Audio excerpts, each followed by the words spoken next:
And we welcome you to Woodward High School in Cincinnati on Reading Road, home of the Woodward High School Bulldogs. And tonight, home of the River City Bulldogs of the Northern Frontier Football League. We are looking at Cincinnati semi-pro football action this evening. I am Dave Borst alongside Wayne Gates, my color commentator. And Wayne, tonight is the kickoff of the season. This is the first game of the year. Got a little fall chill in the air. It does. It seems like September, so if they're wanting to get the realism of the fall football, the weather is certainly cooperating. Absolutely is. And one of the things that we were talking about earlier, kicking off the football season, when we were talking with the coach of the the Northwest Dukes, that would be Coach Darryl Moore, he told us one of the things that really kind of caught my attention was that this team has been constituted just within the past 7 weeks. A lot of youth and inexperience on the Northwest Dukes tonight, the opponent for the River City Bulldogs. The Bulldogs, if you're not familiar with them, have been around for about 10 years in different incarnations. This is the second season for owner / general manager / defensive end Sean Arrington. He'll be playing this evening. You'll be looking for him, number 7. Right now, we're going to throw it down to the third member of our broadcast crew on the sideline, Mr. Joe Uten, owner of the River City Bulldogs. And, Joe, if we can bring you in, if you'd tell us what you think about this evening, kicking off another semi-pro football season. Oh, the Bulldogs are going to be out. The starting quarterback, Cam, the backup quarterback stepping up.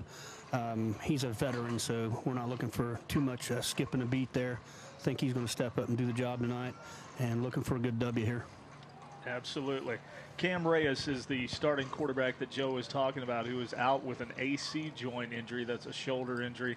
They're expecting him back in about 2 to 3 weeks, but the backups are ready to go. They will step in and here comes the mascot out to take charge on the field. Meatball, that the is mascot. Meatball, the mascot of the River City Bulldogs. We are just about set for play. The head coaches are meeting with the officials at midfield. They've already had the coin toss. Northwest has won the coin toss, and they deferred to the second half. So the Bulldogs will be receiving the kickoff. Give them a chance to get a look at the Bulldogs on offense and see what kind of adjustments they may need to make as the game moves along. Absolutely. Slash Moore, the coach of the Northwest Dukes, was telling us not just inexperience on his team, but some guys who have actually never played football before. Which was amazing, including one individual who was 41 years old and had never played football. Yes. Which amazes me that someone wants to take a shot doing that sort of thing. But you live your life once and you decide you want to do something, and more power to him. Absolutely. And if you're not familiar with semi-pro football, these are guys who maybe played some high school, played college ball. These are guys who are playing strictly for the love of the game. They put on a great show, and it's great family entertainment. This broadcast of the River City Bulldogs is made possible by Hooligans Pub and Eatery. Also brought to you by Fitworks, Dr. Fuad Amer. And we are produced tonight through the facilities of Waycross Community Media, LA Fitness, Buffalo Wild Wings, one of my personal favorites. And if you eat too much, you can go see Dr. Nicholas Payne from Payne Chiropractic. Absolutely. We thank our sponsors for making our broadcast possible tonight. We are just about ready to kick things off here.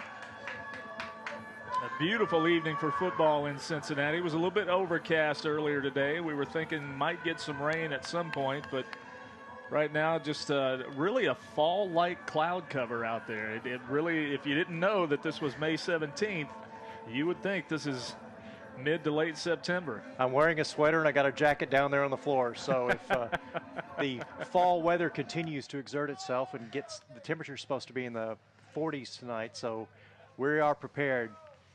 It's like the officials at midfield are getting ready to call the game. Unfortunately, we'd name if we had a list of their names, but unfortunately, I don't think we do. I don't believe we do. I think the referee's wearing the white hat, though. Yes. Yeah, we'll keep an eye on him. Time now for the national anthem.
They are ready to go here, Dave, and I'm sitting here looking at both teams on the sidelines, and it looks like there's about 30 people on each team, so it looks like there are going to be some people that are going to go both ways tonight.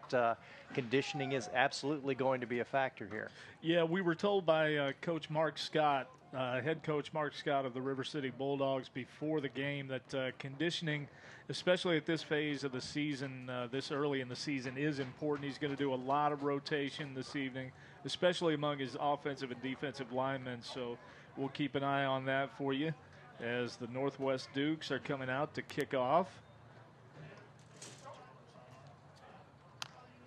Go ahead, Joe. What have you got for us?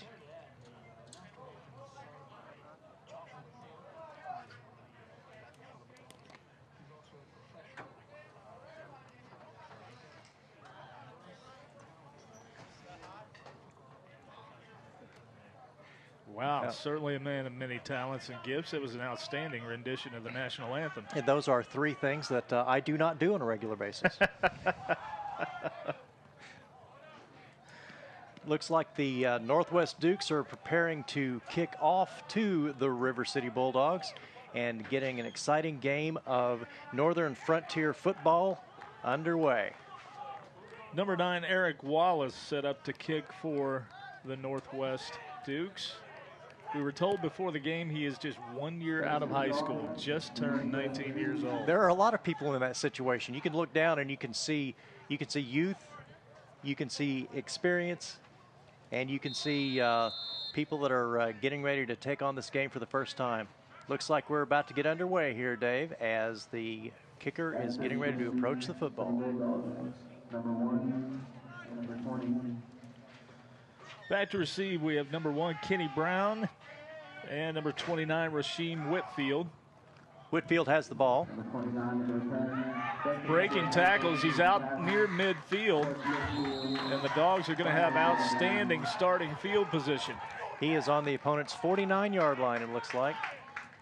And that is a pretty good start for the River City Bulldogs.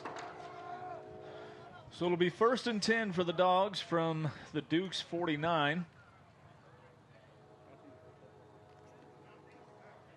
And we'll see who we're bringing out to start at quarterback tonight.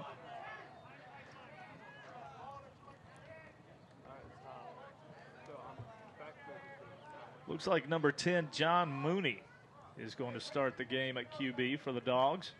And I believe we were told that Mooney is also in his 40s and spent some time in the CFL. So we've got some people that have some professional football experience here, as well as some people that have never played the game. So it could be an interesting night this evening. Absolutely. Dogs are in a 4-receiver set. Mooney in the shotgun with a running back next to him. Looks like they're stacking the box on the Duke side.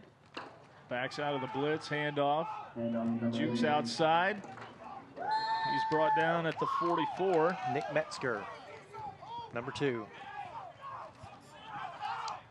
Nick Metzger is the son of River City Bulldogs assistant head coach and offensive coordinator Mike Metzger. Nick has been playing semi-pro ball for 4 or 5 years now. Covered a couple of his games when he was playing for the Kentucky Stallions. A 6-yard run sets up a 2nd and 4, so it looks like the Dukes pretty much have a chance to do anything they want to do at this point. Mooney brings him to the line again in a 4-receiver set, 2 slots and 2 wides. Metzger lined up to his right.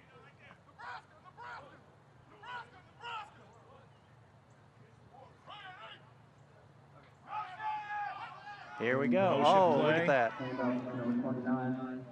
Rasheem Whitfield around the left end and Still on his breaking feet. tackles. He's got the first down and more, down to about the Dukes 35. Nice run by Whitfield around left end. So if they're getting 6, 7 yards at a pop, it's going to be a long night for the Northwest Dukes. Yes, it is, absolutely.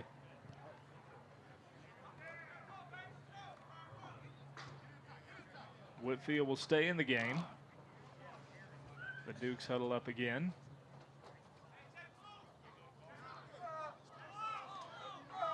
We were told by Coach Scott prior to the game they're probably going to mix up the run and pass just about evenly tonight. Thus far, 2 runs and 1 first down. As long as the run's working for them, I bet you they stick with it, though. Absolutely. If it ain't broke, don't fix it. Looks like quarterback's out there with just 1 running back again. Whitfield in motion. Mooney back to pass. He's looking over the middle. He's going long for Whitfield down the right side, and he overthrows him. Just a bit too long. Just out of the reach of Rasheem Whitfield. But it's definitely within striking distance, so it looks like the Dukes are going to have to spread their defense out, which of course makes them more vulnerable to the run. So it looks like the Bulldogs are on their way with their offensive plan here and just seeing what they can execute. 2nd down and 10 now for the Dogs from the 35-yard line. Clock is stopped with 12:51 to go in the first quarter.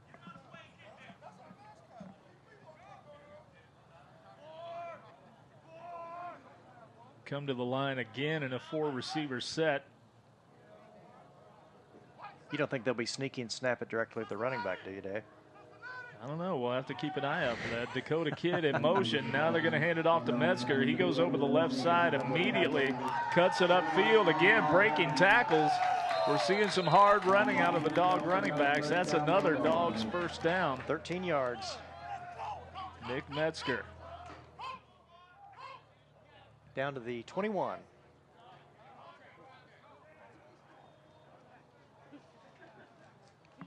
Metzger now coming out of the game for a breather.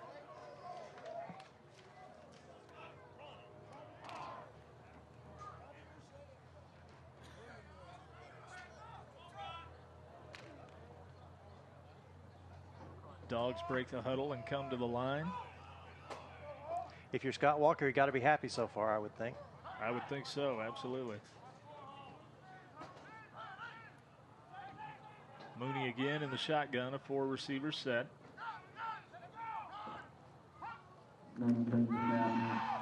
Hand off again, cuts back up the middle. That one goes to DeMontre Watkins. That one's good for about 3 yards. So we'll look at 2nd down and 7. 11.5 minutes to go in the first quarter. The 18 is a good place to go for the end zone here on, I wouldn't call that 2nd and short, but they haven't had any problem picking up yardage. So you think they might go for a TD here, Dave? No, the running game is clicking right now. They may just continue to hand it off, and if the Dukes are going to give them chunks of yards up the middle, why not? Mooney back to pass. Just as soon as we say that, he looks left, and that one's over the head of everybody in the direction of Dakota Kidd. Do I get announcer points for calling that, Dave? We'll keep score. Of course, we'll just have to figure out how to redeem them and what the prizes are and that sort of thing. Fabulous prizes chosen especially for you. All right, 3rd and 6. I think they'll probably return to their bread and butter.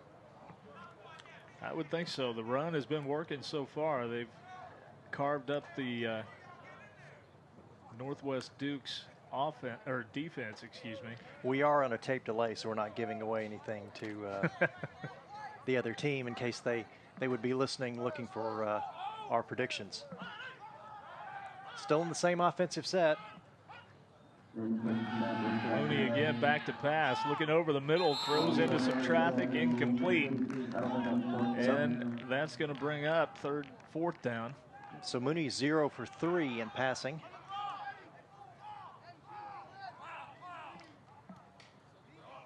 So are they going to go for it? Looks like they are. All right. Well, if the Dukes are going to have some success, this is their first chance to prove it on the field with a 4th and 6. 4th and 6 from appears to be the 19-yard line. No change in the offensive set, so it looks like the Bulldogs are going to stick with what's working. Mooney back to pass. He's rolling to his right. He's got a man. Oh! Overthrown, and Kenny Brown was the man in the end zone for the Dogs. The Dogs will now turn it over on downs. What was an excellent starting offensive series has gone for naught. The Dogs will turn it over to the Dukes. They'll take over 1st and 10 at their own 19.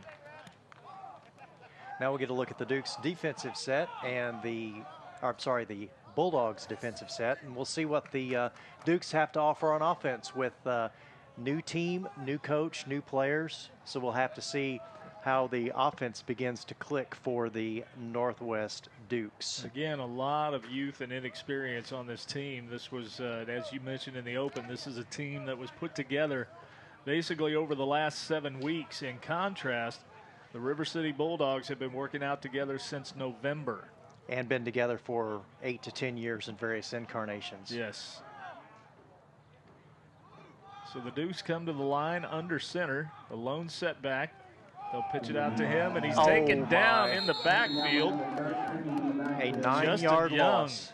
Justin Young on the tackle. 9-yard loss. There's our replay, and Justin Young just explodes into the backfield. Got him almost as soon as he got the pitch. That may cause some consternation and rethinking on the Duke sideline there. That moves him back all the way to the 10.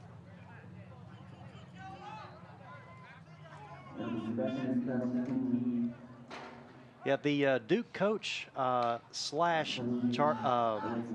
Moore told us that they'd run an up-tempo offense, so we'll see how quickly the Dukes get to the ball. Quarterback rolls to his right. He's got a man, and he missed him. Number 5, Nick Hayes on the pass, looking for Michael Capobianco. Don't know if that ball was tipped or not, or if he... It fell a little short.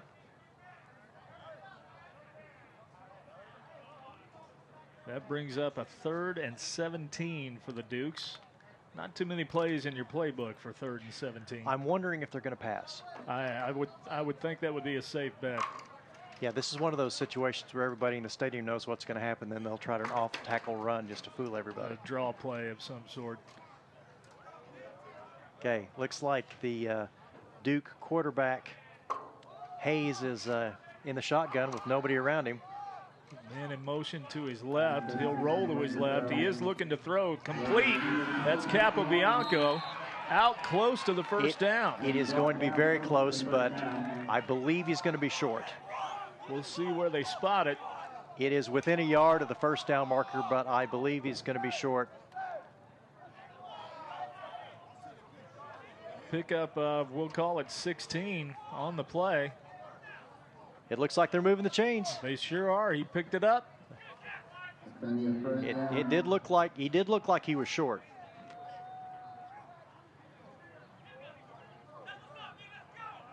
So 1st down and 10 for the Dukes. They pick up their first down of the game. Capobianco in motion again. Hayes rolling to his right, looking to throw. Now he tucks it and runs. Brought down after about a 3-yard pickup. Number 6, Jelani Bird. There's a name we expect to call quite a bit this evening.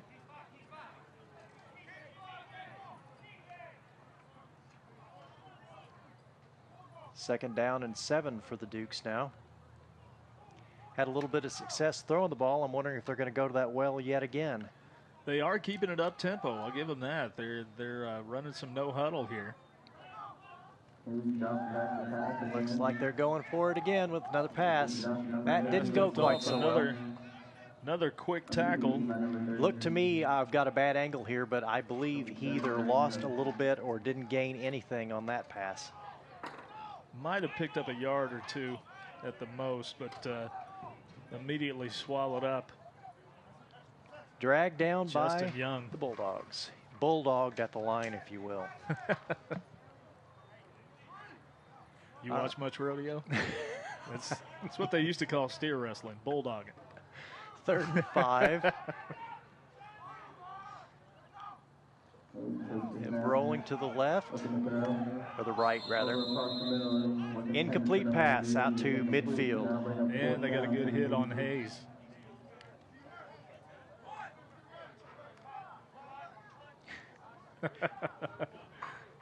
He looks a bit like him, doesn't he?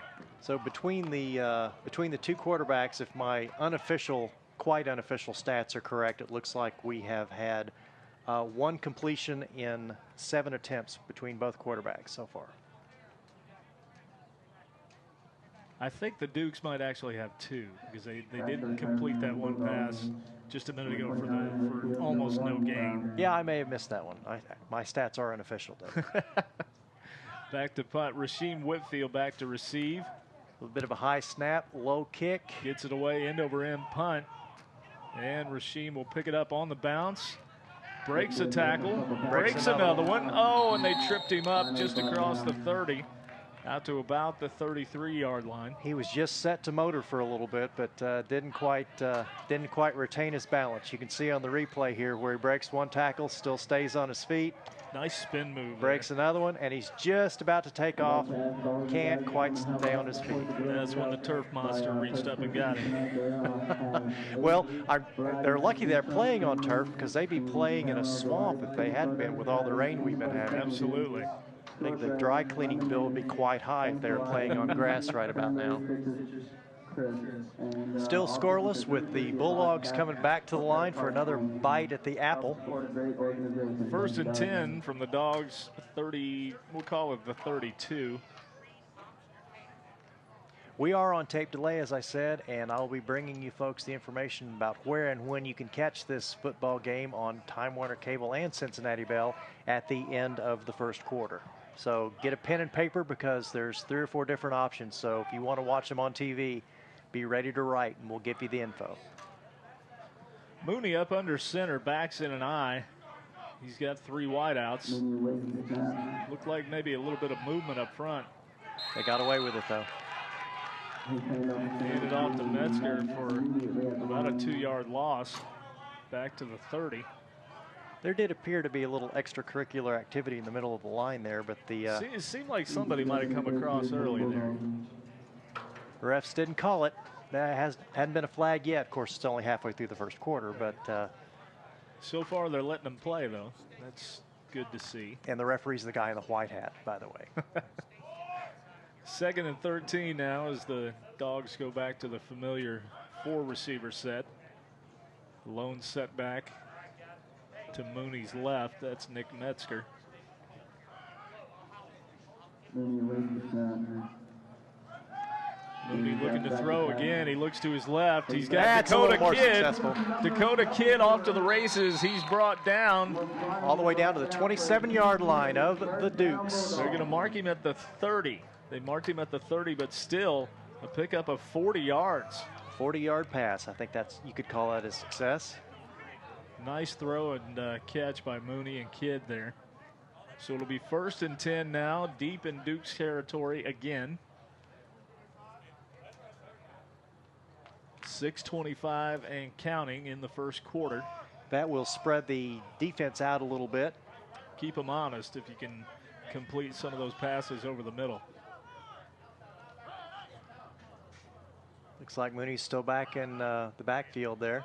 Man in motion, that's Dakota Kidd. This time the gives to Metzger. He goes up the middle, picks up about 3.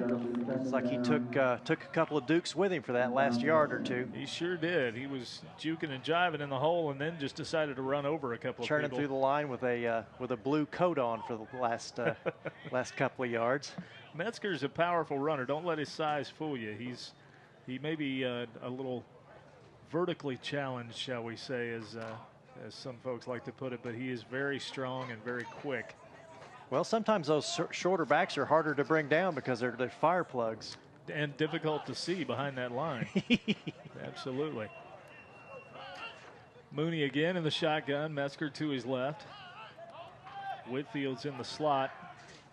Kidd again in motion. Mooney looking to throw. He's got a man wide open down the left side and overshot him. Couldn't quite get underneath it. I believe that looks like number 20. Dan Fish Thigh. And Thigh was a little bit frustrated by that. Just a little bit. That was a sure touchdown if Mooney could have hit him. Fish Thigh. I didn't know Fish had it. Well, I think it's a pun on the term fish fry, if I'm not mistaken. Or perhaps he likes to eat fish. That could be. I don't know. Could very well be. I know one thing. Somebody's getting the nickname Scooter before this evening is over. We have to find a Scooter. Dave and I went to a Milwaukee-Cincinnati Reds game, and there was a grown man on the field, probably in his 30s, by the name of Scooter. Second baseman for the Brewers, Scooter Jeanette. So we have to find a Scooter. We found it rather amusing that evening. Good ball player, but just a delay of game now called on the Dogs, as it took them a while to get set. This will be a 3rd and 8, turns into a 3rd and 13.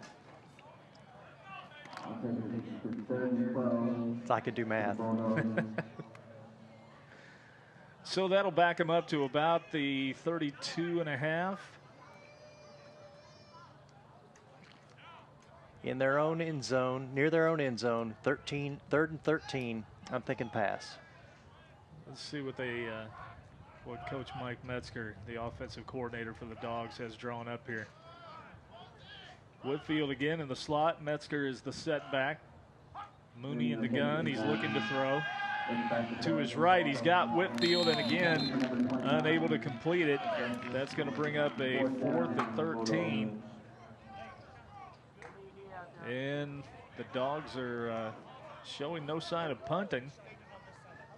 And why would you this deep in the field? Really, it could. There's no reason to. If it's going to become a game of field position, you might as well go for it here.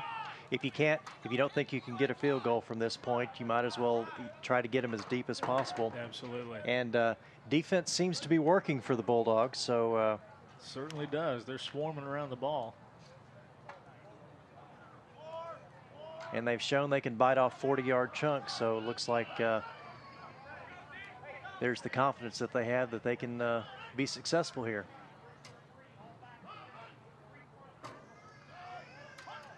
Mooney again looking to throw. 4th and 13. Down the middle, he's got Whitfield. He's open. He's going to go into the end zone for a Dogs touchdown. First touchdown of the season for the River City Bulldogs. 4th and 13, a 33-yard touchdown pass from Mooney to Whitfield. That makes it 6-0 with 5:03 to go in the first quarter, and the point after try pending.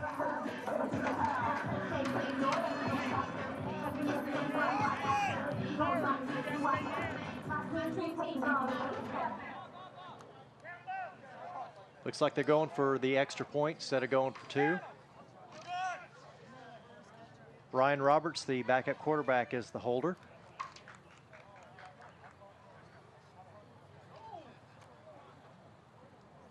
And kicker is Brian McCarthy. Oh, fumbled the snap. And still went through with it, but the kick is no good. 6-0 for the Bulldogs. While they're getting set up, Dave, as promised, wanted to let you folks know when you can watch this game from the River City Bulldogs. We are having the game broadcast for us, courtesy of Waycross Communications, and on Time Warner Now, remember, as I said, it's kind of complicated. Channel 979 on Time Warner Cable and Cincinnati Bell 850. Channel 850 Cincinnati Bell, Time Warner Cable 979. And the game will be broadcast Monday at 7 p.m. and Wednesday at 9 p.m. In the Cincinnati area, it's also going to be on Channel 24 for Time Warner and Channel 852 for Cincinnati Bell. That's Thursday at midnight. And then again, if you're on Time Warner Channel 15 or Cincinnati Bell 851, Friday at 9 a.m. So there are a few chances here. It looks like the biggest broadcast area here will be Channel 979 for Time Warner and 850 for Cincinnati Bell. Monday at 7 p.m., Wednesday 9 p.m. And I'll have those for you once again because I know that's a lot of information to take on at one time. But you can see the game on your local cable system. And be sure to tune in to all of the Dogs home games this season. They will all be brought to you through the facilities of Waycross Media, courtesy of the River City Bulldogs.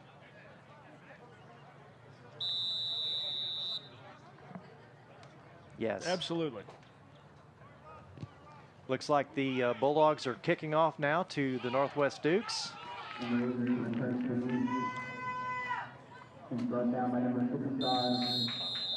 And looks like they got the ball out to the 26-yard line. Didn't see the ball carrier's number there. Number Joe, 80. you want to tell us real quickly about that touchdown catch? Gave me, and I just caught the ball, and then I saw I had open lane, so I just caught it. I knew I was in a touchdown, got down to preserve my body. It's a touchdown. Excellent. We look to see several more tonight, don't we? Yes, sir. Yes, sir. Believe that. All right, thanks, Shane. All right. Thank you, Joe. 1st and 10 for the Dukes from the 26-yard line. 4:56 to go in the first quarter with the Dogs up 6-0.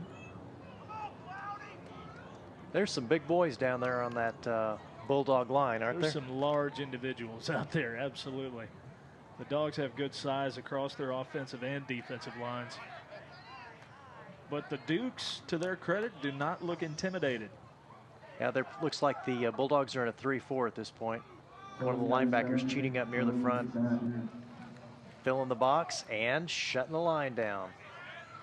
Hand off to Eric Wallace. Looks like a little bit of a little extracurricular activity there after the play. A ruckus, as it were. Not quite a full-blown brouhaha, just a ruckus.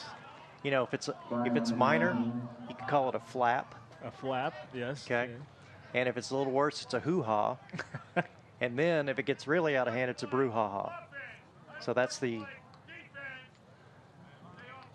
You got offsetting penalties on the play. That's...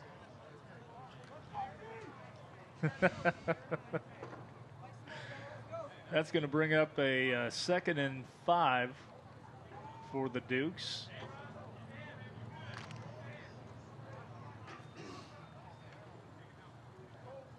Second and 5 as the Dukes come back to the line. Looks like the Bulldogs are stacking in the box. Looks like there's only about 3 of them that are outside of 5 yards away.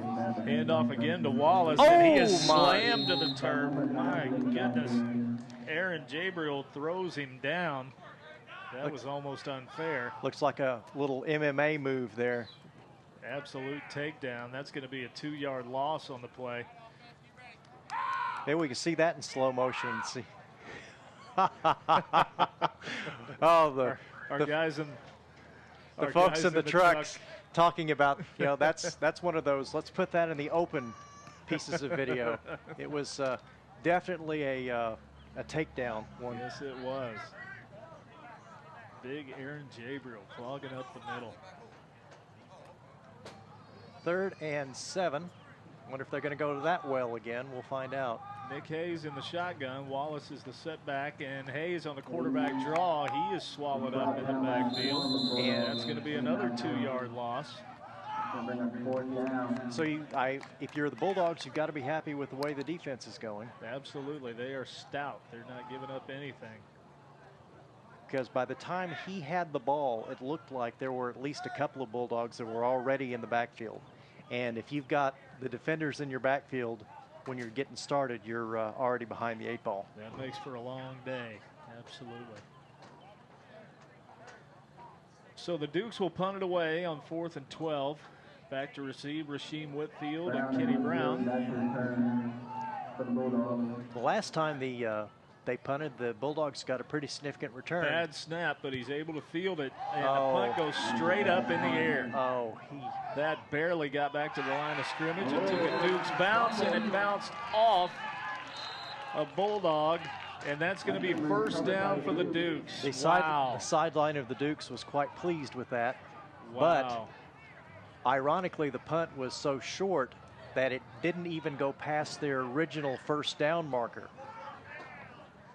They will get it back, though. They gained about 5 yards on that. They did. They did. It was about a 7-yard punt total, and with the roll. But they do retain possession. They'll take the ball, I'm quite sure. They will take the ball to be 1st and 10 from the 33.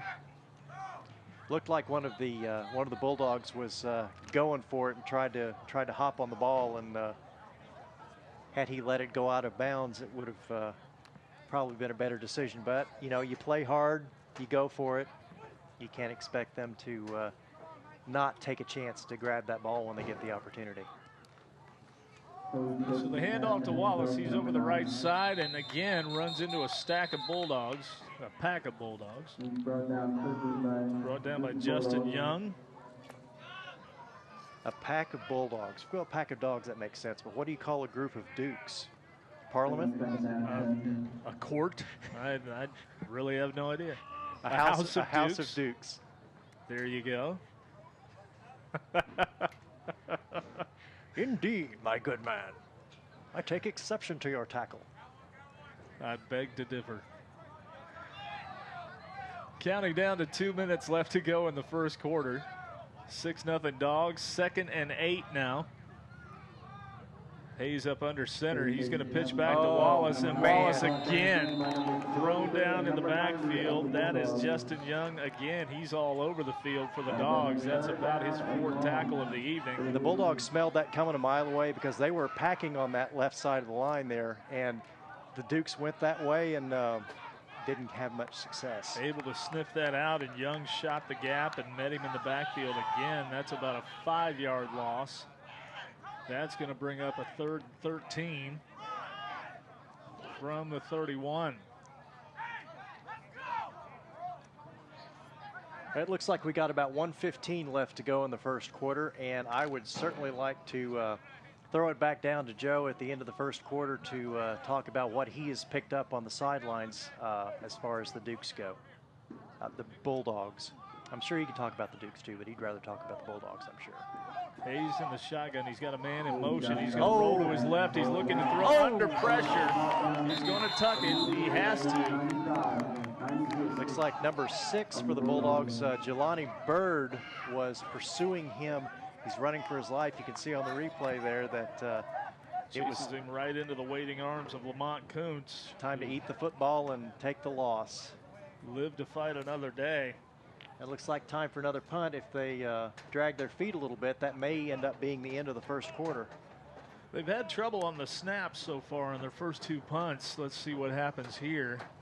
They may just delay it a little bit and call it a quarter.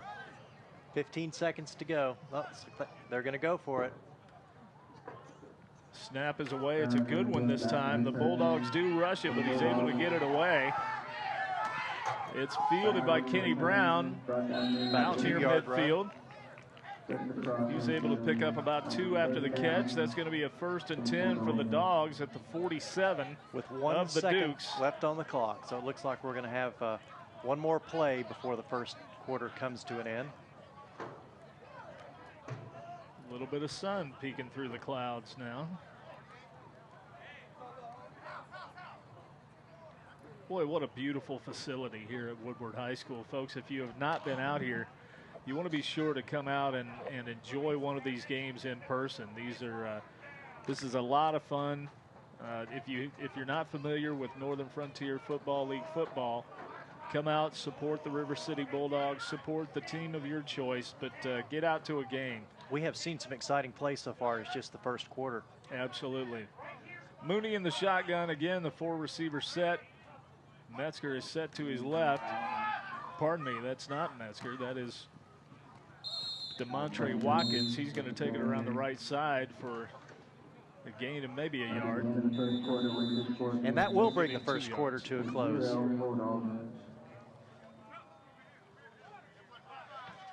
All right, well, we are at the end of the first quarter, Dave. Why don't we discuss once again the sponsors that are bringing the game to us here as courtesy of their own generosity and the folks at Waycross. River City Bulldogs football is brought to you by Hooligans Pub and Eatery, by Fitworks. Visit any greater Cincinnati area location. By Dr. Fuad Amer, 1600 Queen City Avenue in Cincinnati.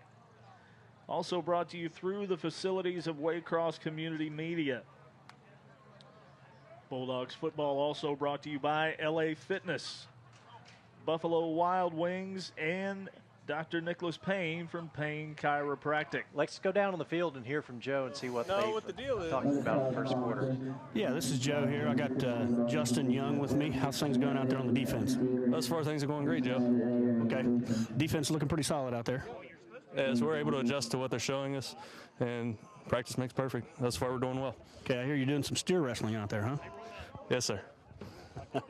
Justin is living in the Duke's backfield right now. He must be paying rent. Setting up a tent. Absolutely. Concession stand. Thanks, Joe. Second and we'll call it 6 for the Dogs as they are going from right to left now. Mooney takes the snap, swing pass out to DeMontre Watkins. He's met by a couple of Dukes, and they're going to bring him down for maybe a gain of a yard or no gain at all. He got back to the line of scrimmage. It's like he had to go back for that pass a little bit and ended up kind of getting off of, you can see on the replay there that he had to pick it out of the air. By the time he got it back under control and took a few steps, it's like the Dukes had a beat on him. Thrown just a little bit behind him. That's going to bring up a 3rd and 10 for the Dogs. 6-0 is our score. If you're just joining us, where in the world have you been? You're missing a great ball game. Yeah, it looks even better in person, so we'd like to encourage folks to come out whenever the Bulldogs are here at home. Your next opportunity, by the way, to see the Dogs at home is going to be on June 7th here at Woodward High School. That's going to be a game against the Kings Comets.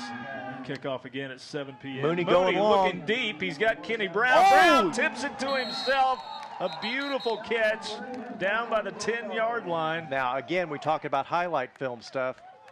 That's definitely a highlight reel catch right there. Brown goes up with one hand and tips it back to himself on a ball that Mooney overthrew slightly, and Brown made a tremendous athletic play. Great catch by Kenny Brown. That sets up a 1st and goal at the Dukes' 10-yard line. So it looks like when the Dukes throw, when they're successful, it's for 30 and 40 yards at a time. Yeah, they don't seem to want to fool around with too many short passes here.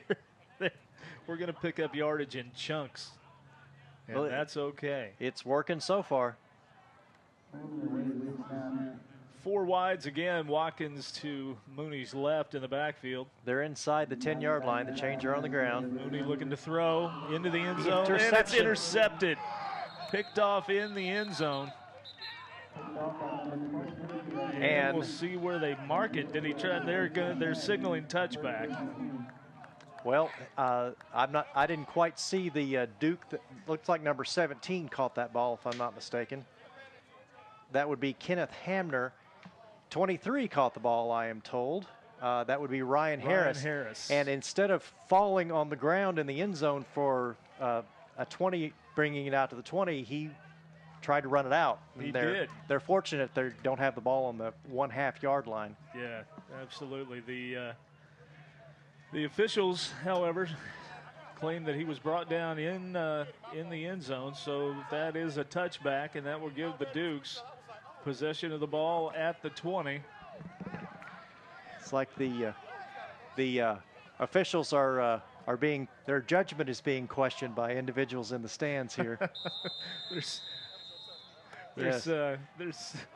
There's a few refs all over the stands here not very happy with that particular call. 13:02 to go. Some of the Duke fans saying, "Indeed, my good man, you should have stayed in the end zone." You're not right. You know that. Timeout on the field. 6-0 our score. Want to take this opportunity to remind you, you can follow the River City Bulldogs on Twitter. Look for us at the Twitter handle at River City Dogs, DAWGS. We'll be tweeting out live game updates.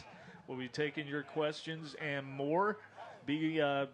Be glad to take your questions. Send it to us with the hashtag GoRCDogs, DAWGS. And don't forget that handle again at River City Dogs. Don't forget the River City Bulldogs Facebook fan page as well, which absolutely is chock full of information, including the upcoming schedule. Dave alluded to the next game, which is going to be on May 24th. That's a road game. The road game, yes, Woodward High School. June 7th. I'll learn to read any time now. June 7th is our next home game. That's going to be against the Kings Comets. The Dukes are on the road against the Cincinnati Hawks. And a little bit down the road, the Dukes will host the Cincinnati or the River City Bulldogs. And again, as we were saying a few minutes ago, if you're not familiar with Cincinnati area semi-pro football, some people call it minor league football, get familiar with it. You're missing a great opportunity here to come out and support these guys who play simply for the love of the game. These are guys that maybe played some high school, maybe played some college. We're told there are some players playing tonight for the Northwest Dukes who've never played football before. They just decided that, as you said earlier, Wayne, YOLO, you only live once. So they might as well come out and play some ball. Don't forget your swag, Dave. Changing quarterbacks now. Ryan Martin is in at quarterback for the Dukes. And the pass was just a little bit short, and the play was over before it started. You can see here on the replay that quarterback fires at the feet. Right at his feet.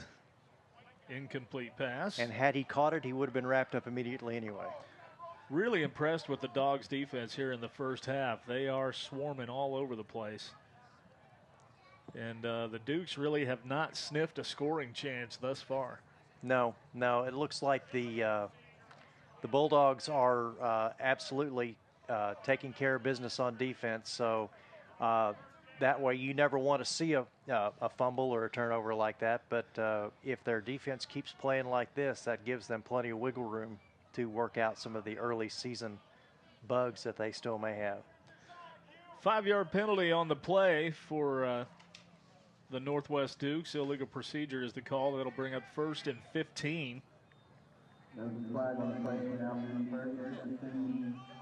Ryan Martin stays in at quarterback for the Dukes. He rolls to his left, looking to throw again. That pass is tipped and falls incomplete. You may have more information than I do, Dave. I don't have a number 6 for the Dukes on my piece of paper. They did change it here. Oh, okay. Ryan Martin. Ryan Martin.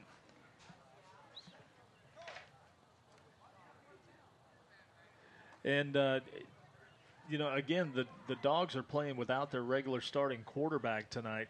And you have to wonder how much of an effect that's having on the offense. And were it not for some missed passes, some overthrown passes, and the one interception in the end zone, the one turnover, this could easily be a 2 or 3 score game as opposed to a 1 touchdown lead right now. If you're a Bulldog fan, you've got to be seeing a lot of things you like so far.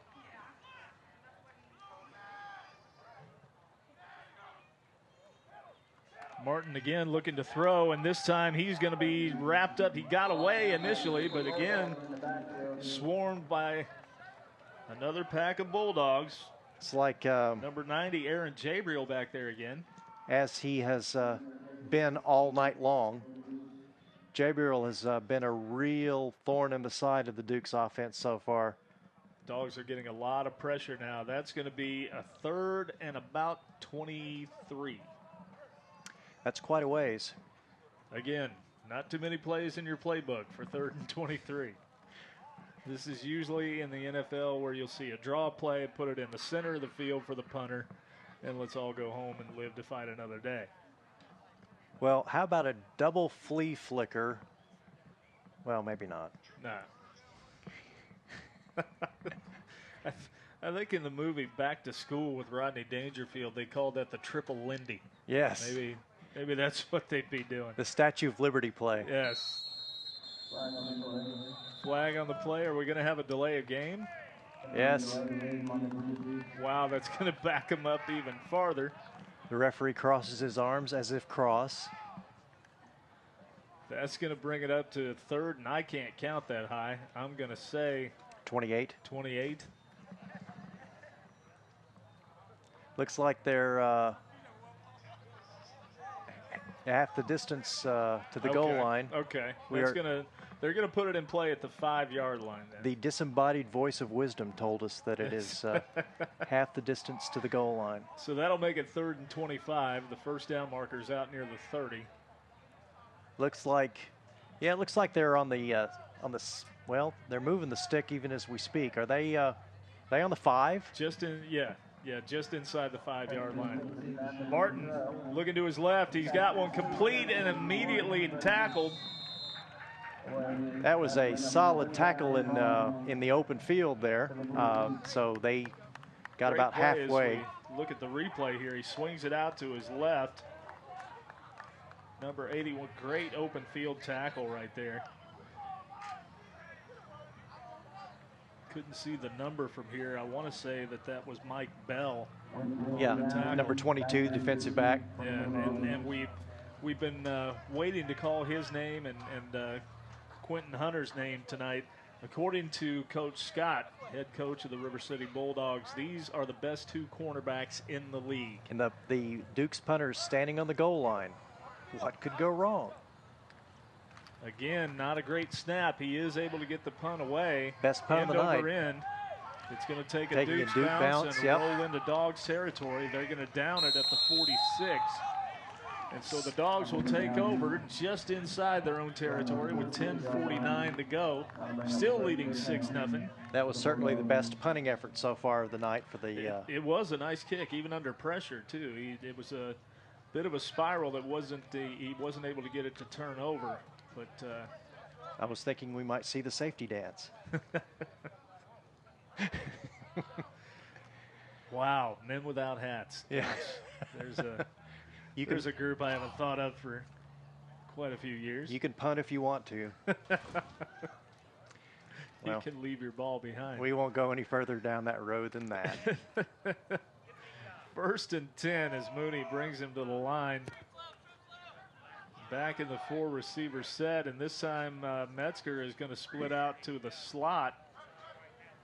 My. I'm thinking pass.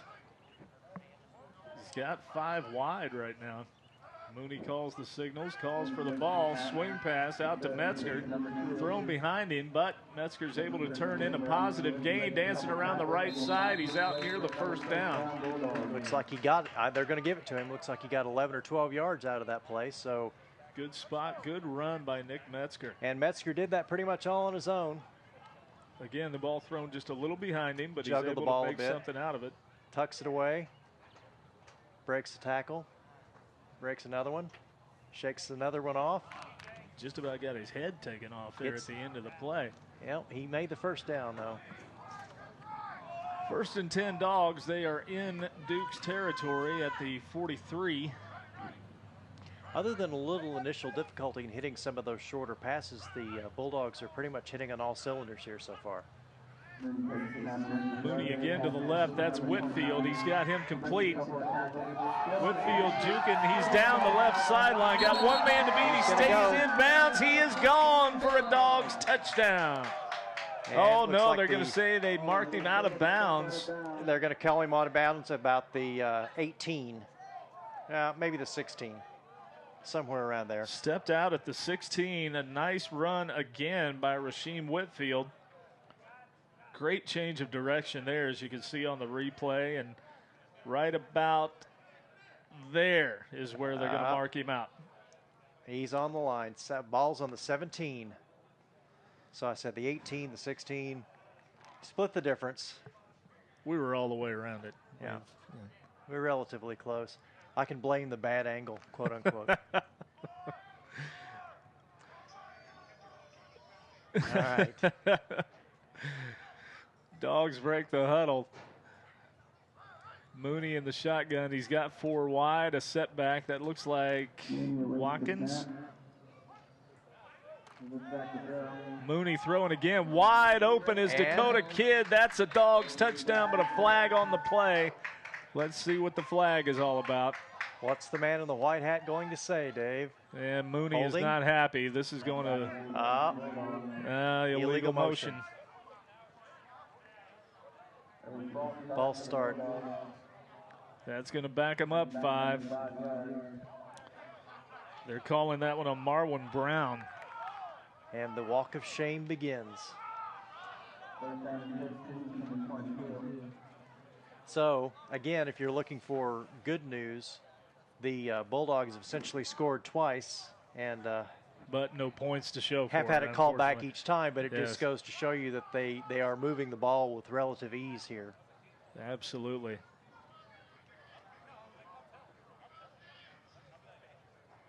They did call that on number 55 on the Marwin Brown. offensive line. Yes. So Mooney again in the shotgun. 4 receivers set. Whitfield in the slot. A little bit of a low snap. Mooney picks the ball up. And well over the head of number 20. There's our boy Fish. Fish Fry. Didn't quite hook that pass.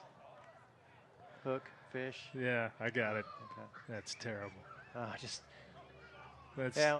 That's a poor effort out of you, really. Well, the only thing better than making somebody laugh with a joke is making them go. Gotta have oh, that. goodness. That brings up a 2nd down and 15 for the Dogs. Mooney's got him in the huddle. Rasheem Whitfield again coming out to the slot near side.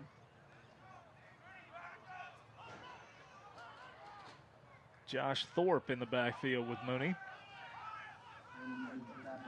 Mooney again looking to throw. Under pressure now, he steps up, finds Kenny Brown over the middle. Brown takes a big hit. That was a hard hit from the Bulldogs, or the Dukes number 27. I'm looking on my list here, and amazingly, I don't see a 27. All of the Dukes numbers were changed, apparently, so unfortunately we don't have all of the names to bring you on the Dukes roster. We apologize for that. We went through the roster with the coaching staff before the game and got as many changes as we could, but there are some guys wandering around out there who shall remain nameless for the time being. Not by choice, though. 3rd and we'll call it 6 now for the Dogs. Mooney brings them to the line. I'd be interested in seeing what Joe's opinion is on how the Bulldogs are moving the ball when we get a break in the action. Pump fake, and Mooney throws to nobody in the end zone. Some miscommunication there between him and his receivers. That's going to bring up 4th and 6. I think that probably is going to be one thing that the Bulldogs will be working on when they go into the locker room, because they're having a little bit of difficulty with the exception of a couple of long strikes. Their passing game really isn't working all that well so far. Yeah, it's so far it's I don't want to lay all the blame on Mooney, but some inaccuracy right now, and on that play, obviously some miscommunication. There was, and the prior play to that as well. It looks like the receiver kind of looked at him like he didn't quite know what was going on there. So we're going to try one more time here. 4th down. 4th and 6. He's got a man. That's Metzger. He's down close to the 1st down marker. I don't know whether he made it or not. Hard to tell from this angle. We'll see where they spot it. Looks like that is going to be good for a 1st down. They're on the 5. First and goal at the 5. That's going to bring up 1st and goal, yes. So the chains go to the ground. 5 and counting. Another scoring opportunity for the Dogs. Let's see if they can make the most of it. They've had 2 touchdowns called back.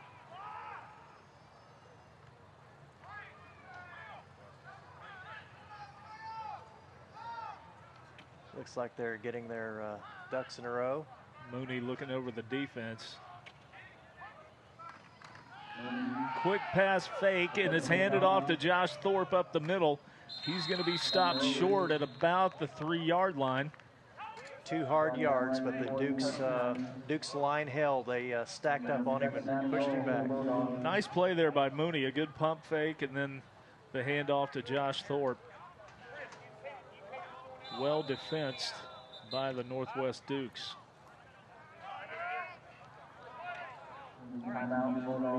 Stands are filling up a little bit. And the Bulldogs are calling a timeout, so we'd like to take this opportunity, if we can, if Joe can hear us, to go down and talk to Joe about what he's hearing on the sidelines. Yeah, this is Joe. Joe, what are they telling you down there? The coach is trying to he's got some different running backs he's putting in and out right now. So it's going to take Mooney a little bit to get clicking with his receivers. Yeah, that's what I was going to ask you about. We're seeing some inaccuracy out of Mooney. Is that all on him, or is it miscommunication on routes? What's going on there, Joe? That one I'm not sure. Like you said, they're running some good routes, and then maybe they're just not communicating real well, where Mooney wasn't in the spot of the regular quarterback. So it looks like they're going to try to punch this in on the ground and then try to use the defense to hold the Dukes down while they work out their issues with the passing game, Joe? That's what I'd say, too. All right. Well, thank you, Joe. Yeah, you're welcome. The Dogs are bringing it back to the line. They are all set and ready to go. Mooney has 2 wideouts to the right, 1 to the left. It's like we're almost ready to go. We're down on the field. Backs are in an eye.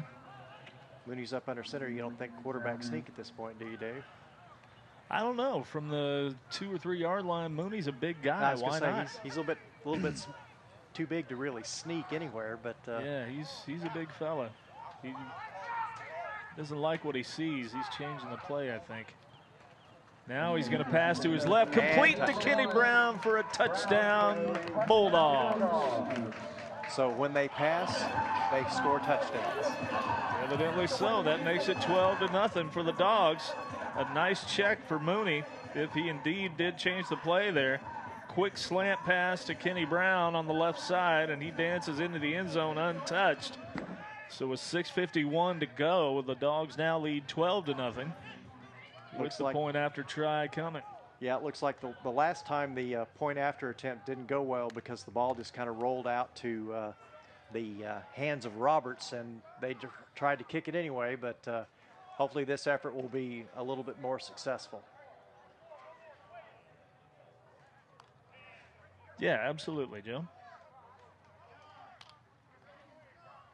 Yeah, let's go back down to Joe after the point after attempt here, and while the other teams are getting set up, and hear from the quarterback himself.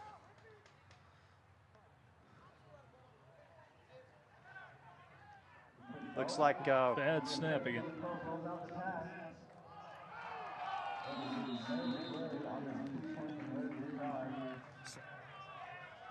Getting your timing down with the guys, right? Yeah. My first time really playing with these guys. I didn't play preseason because I'm a vet, so I don't play preseason. So I got my timing down almost. Now I'm going to blow them out so we can get the backups in.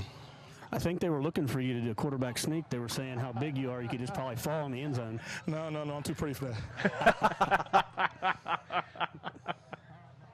I'm too pretty for that. Thank you, Joe. I'm going to have to remember that. I'm going to try to use that on my wife. That's a great line out of John Mooney right there. He is able to lead the Dogs to a touchdown drive.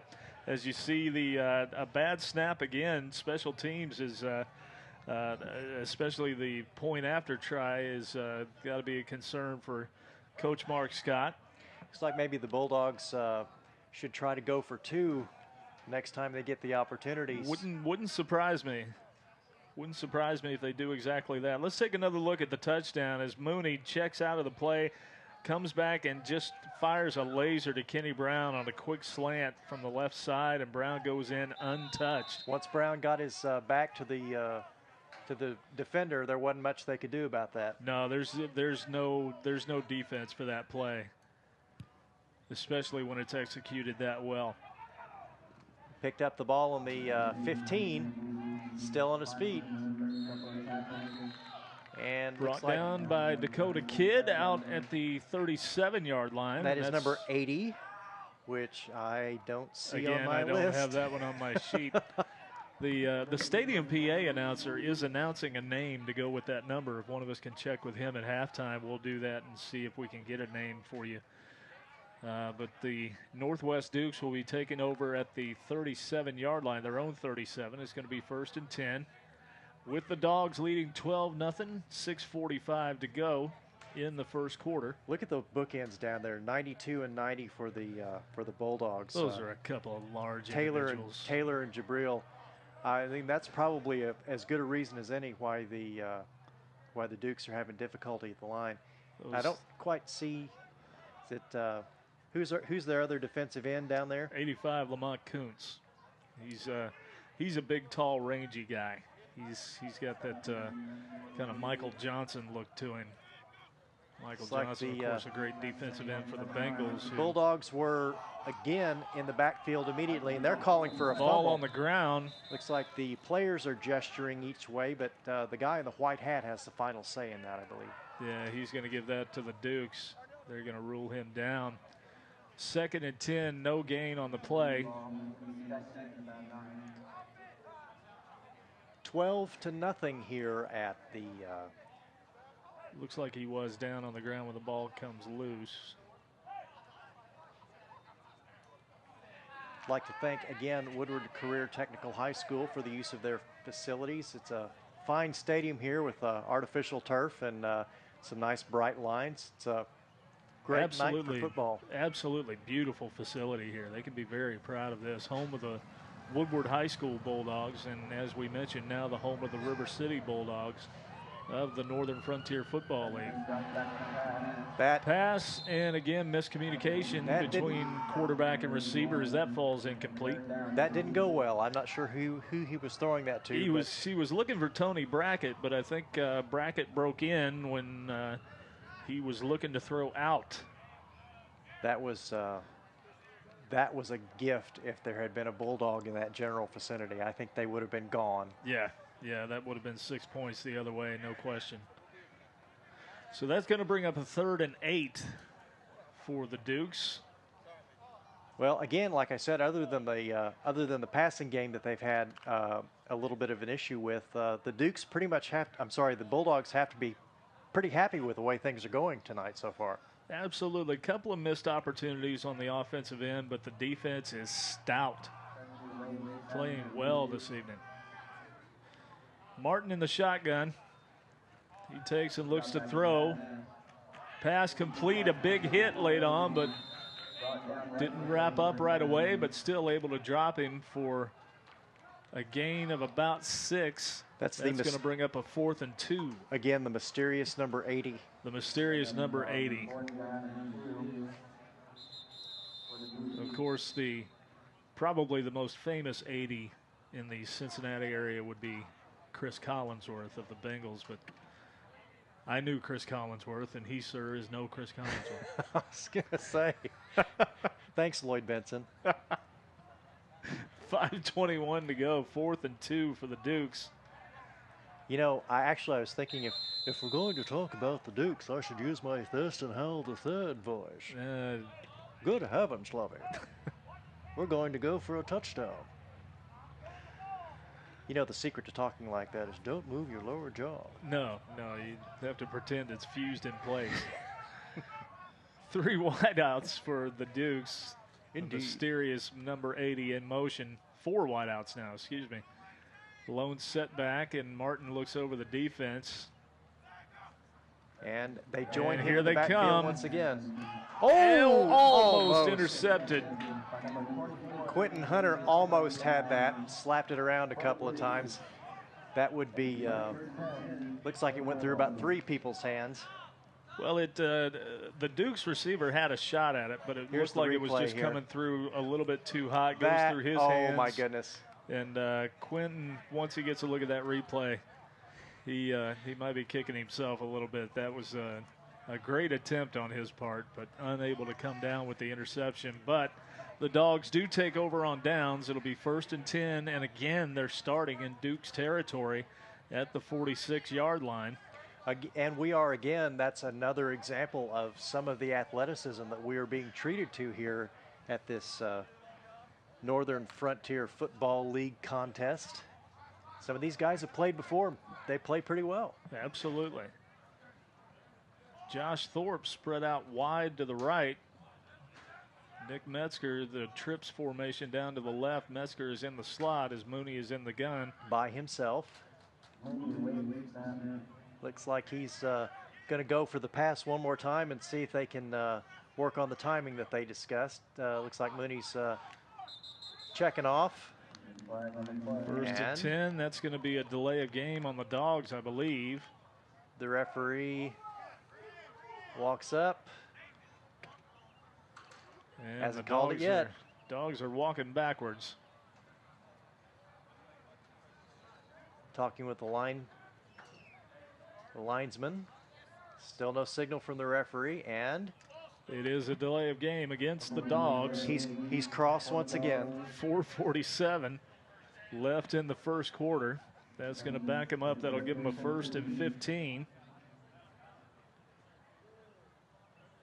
1st and 15 for the Bulldogs. At the 48.5-yard line. 4:47 left in the game, so there is plenty of time for the Bulldogs to get in the end zone once again, because when they strike quickly. They do. They absolutely do. Northwest is the team that likes to run up-tempo on the offensive side, but the Dogs are picking up yards in chunks. Trips left again as Mooney calls for the ball. He's looking to throw to the right. That's dumped off and complete. That's Dakota Kidd. Looks like he made about 4 yards. Didn't quite make it back to the line of scrimmage, so it looks like they are going to be 2nd and 11. 2nd and 11. Approximately. With the clock ticking at 4:25 to go in the first half.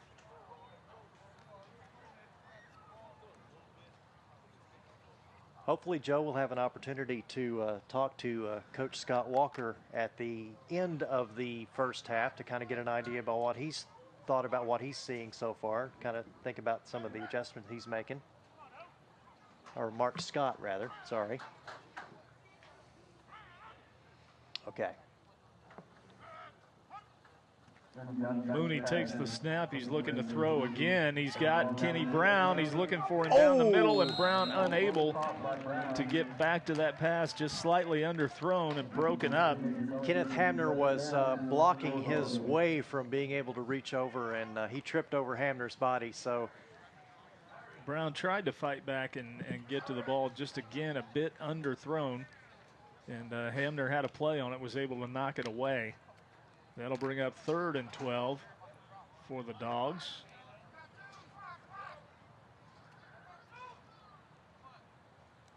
Four receivers set again. Metzger now in the backfield with Mooney.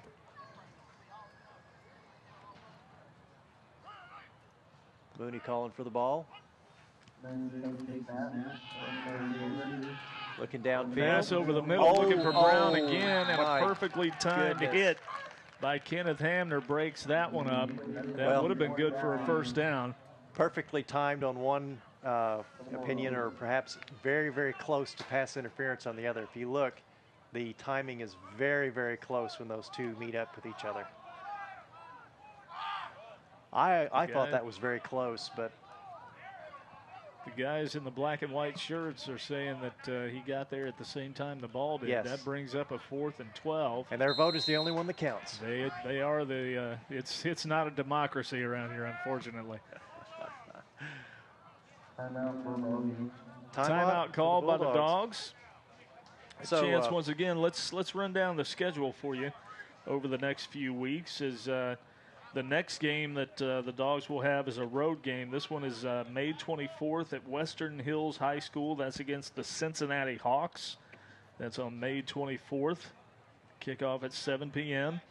Then the Dogs are going to be home after a week off. They'll be home against the Kings Comets here at Woodward High School on June 7th. And again, kickoff at 7 p.m. Following that, at June 14th, they'll be taking on the Ohio Extreme here at Woodward High School. Again, that's a 7 p.m. kickoff. So make your plans now. 2 out of the next 3 games for the Dogs are going to be here at home. And they're going to be home several times in the month of June, 3 times as a matter of fact. The only road game is going to be against the Carter County Wildcats. That's going to be at Kentucky Christian University. That's on June 21st. But 3 out of 4 home games coming up for the Dogs here at Woodward High School. So make your plans to join us now. And as always, we'll pass along that information as to where you can see this game broadcast on Time Warner and Cincinnati Bell in the Cincinnati area. Very high snap week. As the Bulldogs are punting for the first time in the game. Fair catch called, and that's going to be a flag right there. Yep. Kenneth Hamner called for the fair catch and took a shot as he was going down. Called for the fair catch. The referees thought he was treated unfairly. Very, very high snap that Robbie Scott was able to field and get the punt off. And let's see who came in and got him here on the replay. You can see the signal there for the fair catch. And number 20, that's our guy Fish. Fish Thigh decided he was finally going to get some revenge. He was swimming upstream on that one. That's and he spawned a big hit. Oh my goodness. Wow, we should be ashamed. That's going to be 1st and 10 for the Dukes. 3:37 to go now in the first half. Again, the Dogs are leading 12-0, and the Dukes will put it in play at the 39-yard line.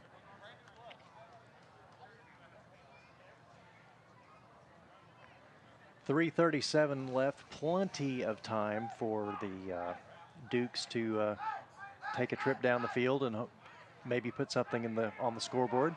Well, I'm sure they would like to get something on the board before this half is over. You don't want to go in at halftime having been shut out when they have proven that they can move the ball a little bit. Martin throws again. That's complete. 8-yard pass. Michael Capobianco. Good for 8 yards. That's going to bring up a 2nd and 2 for the Dogs. Which opens up for the Dukes, pardon me. Opens up their offensive possibilities very much because, you know, as an offense, if you got 2nd and 2, 2nd and 3, many people would kind of consider that a free play to maybe pull something out of their hat.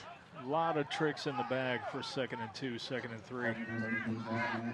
So the Martin Dukes looking to the right, and he hits the mysterious number 80. That's complete and down to the Dogs' 40-yard line. That's a first down. The mysterious number 80 was very close to the out-of-bounds line, but the nice play by him here as you watch the replay. Look at him get both feet down here. Does a little dance along the sideline, is able to get both feet in. Nice play. So the Dukes pulled something out of their top hat. They certainly did. It's going to be 1st and 10 now. Martin rolling to his left, looking to throw again. They're going to keep it in the air, and that one is almost picked off. He was laying on the ground. If he'd been a foot further up, he would have been able to pick that up. That was Deshaun Hughes who got a hand on it for the Dogs and just barely unable to come up with the interception. That stops the clock with 2:42 to go here in the first half. The Dukes are looking at 2nd and 10.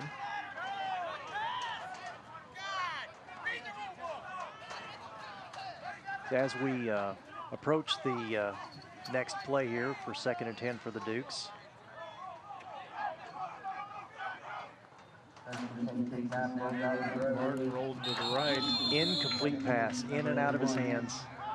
And had he caught that, he might have gotten a yard or two, but the Bulldogs had the door shut quite firmly here. You can see on the replay.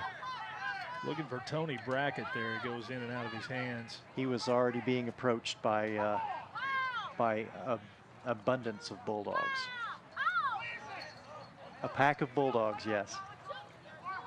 So it looks like the Dukes are coming to the line at 3rd and 10. Hopefully at the end of the first half, Joe can get together with Coach Mark Scott to see what his feelings are about the team's performance in the first half, and talk about how the defense has performed, and see what maybe adjustments offensively they plan to make, because if the offense was clicking, the Dogs would have a significant lead right now. Yeah, they'd be up by at least 2 more scores, I think. Flag on the play. Again, could this be another delay of game, perhaps? We'll see if the referee is once again cross. That's what it is. That's going to back them up 5. That's going to bring up a 3rd and 15 now for the Dukes. Between the two teams, that's probably I think the 4th or 5th delay of game penalty that we've had. So perhaps this is one of those growing pains moments where they're getting ready to play the regular season instead of just practicing. Some of those things that you almost expect to see in the first game of the season. Unfortunately, those things take a little bit of time to get ironed out, and even though the Dogs have played a couple of preseason games, the Dukes have not, and those are some of the things that get ironed out in preseason and scrimmages, and still you hate to see that many delays of games in the first half. Let's go down to Joe and see what Joe has to say as we're in a timeout. Joe, what's going down on the field right now? Hi, this is Joe down here on the field, guys.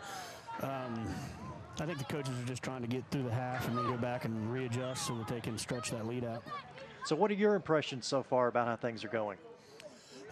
Defense is playing a really good game. I think the offense with the sync between the quarterback, they need to work on some adjustments there. They're used to Cam, and whereas as Mooney said, he was not playing in the preseason, so it's going to take a little time for them to start gelling. Is that Cam, the cameraman, right there beside you? That is Cam. He's rapping, yeah. And they're expecting to have Cam back in about 2 to 3 weeks. Is that right, Joe? Cam, when can we expect you back? Say about 3-4 weeks. 3 to 4 I have a weeks? sprained AC joint right now, so taking it slow, letting it heal, doing everything possible. Thanks, Cam. We'll be looking to get Cam back here shortly. All right, looks like the Dukes are taking advantage of their timeouts that they still have remaining here. Might as well go to the locker room with them used. Yeah, you might as well. You can't take them in there with you. 2:39 to go. 12-0 Bulldogs on their home field, the first game of the season. Looks like they're packing up close to the line here, expecting a Dogs show blitz. Martin throwing over the middle. It's picked off. Intercepted by Aaron Kelly. If he can get around the corner, he's gone. Looks like he's going Looks to like make he's it. taking it to the house. We have a flag on the play. A flag behind the play. Flag at Aaron 30. Kelly able to run it in, and we've got an illegal block in the back coming up. That's going to negate the touchdown, but a great interception by Aaron Kelly, and the Dogs will take over with 2:25 to go in the half. Boy, that's the 3rd touchdown the Dogs have had called back tonight by penalty, or in the case of Whitfield's touchdown, he stepped out of bounds, and that they've got to feel like they've missed some opportunities this first half. Well, again, though, as we've said before, you can see as he almost showed the block on the replay there, that those are the kind of things that with experience and practice that you'll work through. Maybe 3 or 4 games down the road, that penalty may not happen, and they put those points on the board. So it's just a matter of making sure that everything's firing on all cylinders, and as things are continuing to work for them, the defense, the offense, it looks like the Bulldogs are setting themselves up to be successful this season. 1st and 10 now for the Dogs from the Dukes 40. After the block in the back brings the touchdown back. Mooney, again, an empty backfield. Again, he's looking to throw a quick swing pass to Metzger. Metzger tries to cut it back toward the middle, finds some running room, and gets upfield for a gain of about 5. A nice run by Nick Metzger. Very patient, picked his way, and finally found some daylight as He initially moved went back left toward, and then decided to go back to the right to before he found a hole, found it, and picks up 6 or 7 yards. nice 5 run. yards. Timeout again on the field.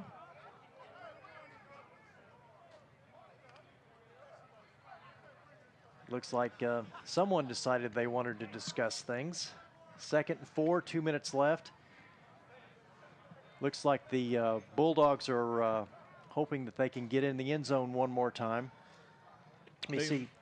That would be 3 touchdowns, so we'd be in the neighborhood of 30-0.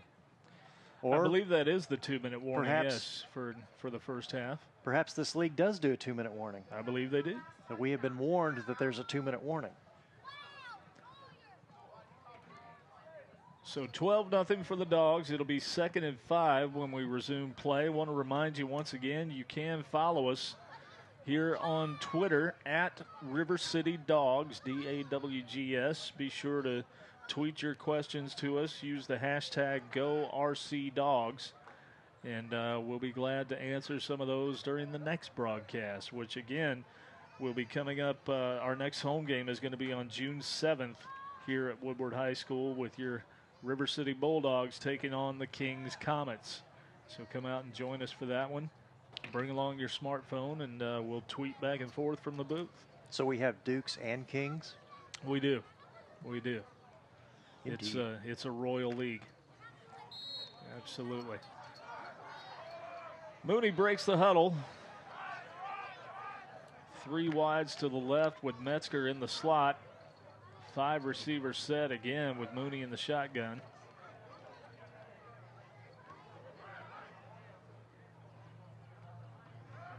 Dukes are showing blitz. They back out of it. Mooney dances forward, throwing to his left. He's got Whitfield, but unable to complete it. Overthrown just a little bit. Called incomplete, but the Duke defender did get a hand up there and sort of break things up, as you can see there on the replay, Dave. Ball comes in and got his hand up there just at the last second. Able to make a play on the ball. And not get called for pass interference, which is always a positive. Always a plus. Yes. Defensive back, yes. That brings up a 3rd and 4 now for the Dogs. 1:54 left. If they don't score or get a first down, they run the risk of getting giving the ball back to the Dukes for one more shot at the end zone before the end of the first half. Mooney directing traffic, moves Metzger over to the left slot. Oh! And they caught the Dukes coming across the line. Free play to Whitfield. He breaks some tackles, spins, and still moves down to the 25. I believe that might be a first down if they decline the penalty. So I guess they'll have to debate. That was definitely offsides as far as the Dukes go. Offsides is the call. Penalty is declined. The result of the play is a first down. Well, there you go. So the Dogs will have a 1st and 10 at the 25. You can see on the replay there quite a bit of running. Nice moves out of Rasheem Whitfield. Breaking He's a fun tackles. back to watch. 136 and counting in the first half as Mooney calls for the ball. Pump fake. Looking down the field to the right. That's complete, and that is a Dogs touchdown. No flags on the play. No flags. Looks like that one will stand. No referees waving arms. And that is, guess who? Our boy Fish. Oh, Fish. Nice reception. Nice throw by Mooney. Beautiful throw into the corner of the end zone. And that puts the Dogs up 18-0, pending the point after. You think they'll go for 2 here, Dave? No, Trent Estes is on to kick. Ryan Roberts to hold. We'll see if they can get a clean snap and hold on this attempt. The snap has been the problem both times before, so we shall see. I'm not sure if they've changed their snapper or not. This is a skill they have to have to get right, though. Good snap. The ball is placed and kicked, and no good. He hooked that one to the left. So we're going to stay at 18-0 with 1:27 to go in the first half. You are watching the River City Bulldogs of the Northern Frontier Football League, here made possible by Waycross Media Communications. We thank them for their help with this evening's broadcast. We're using their facilities. I'm Dave Borst alongside Wayne Gates. The third member of our broadcast crew down on the sideline is Joe Uten. We appreciate you joining us from Woodward High School. While we are getting ready for the kickoff from the Dukes, I'd like to remind you once again where you can see this game on Time Warner and Cincinnati Bell Cable. The best chance you will have is Time Warner 979, Cincinnati Bell 850. That is Monday at 7, Wednesday at 9 this week. And also Time Warner Cable Channel 24 in the Cincinnati area, Cincinnati Bell 852, Thursday at midnight. Or Time Warner 15, Cincinnati Bell 851, Friday at 9 a.m. So set your DVRs and enjoy this game over and over again, including the wonderful humor coming from Dave. I'm kind of letting you take care of the humor this evening. With quotation marks. So the point after try, again, was no good for the Dogs. That leaves us at 18-0 with 1:27 left to go. Here's the kickoff. Up in the air, a little short, caught in the air by the mysterious number 80.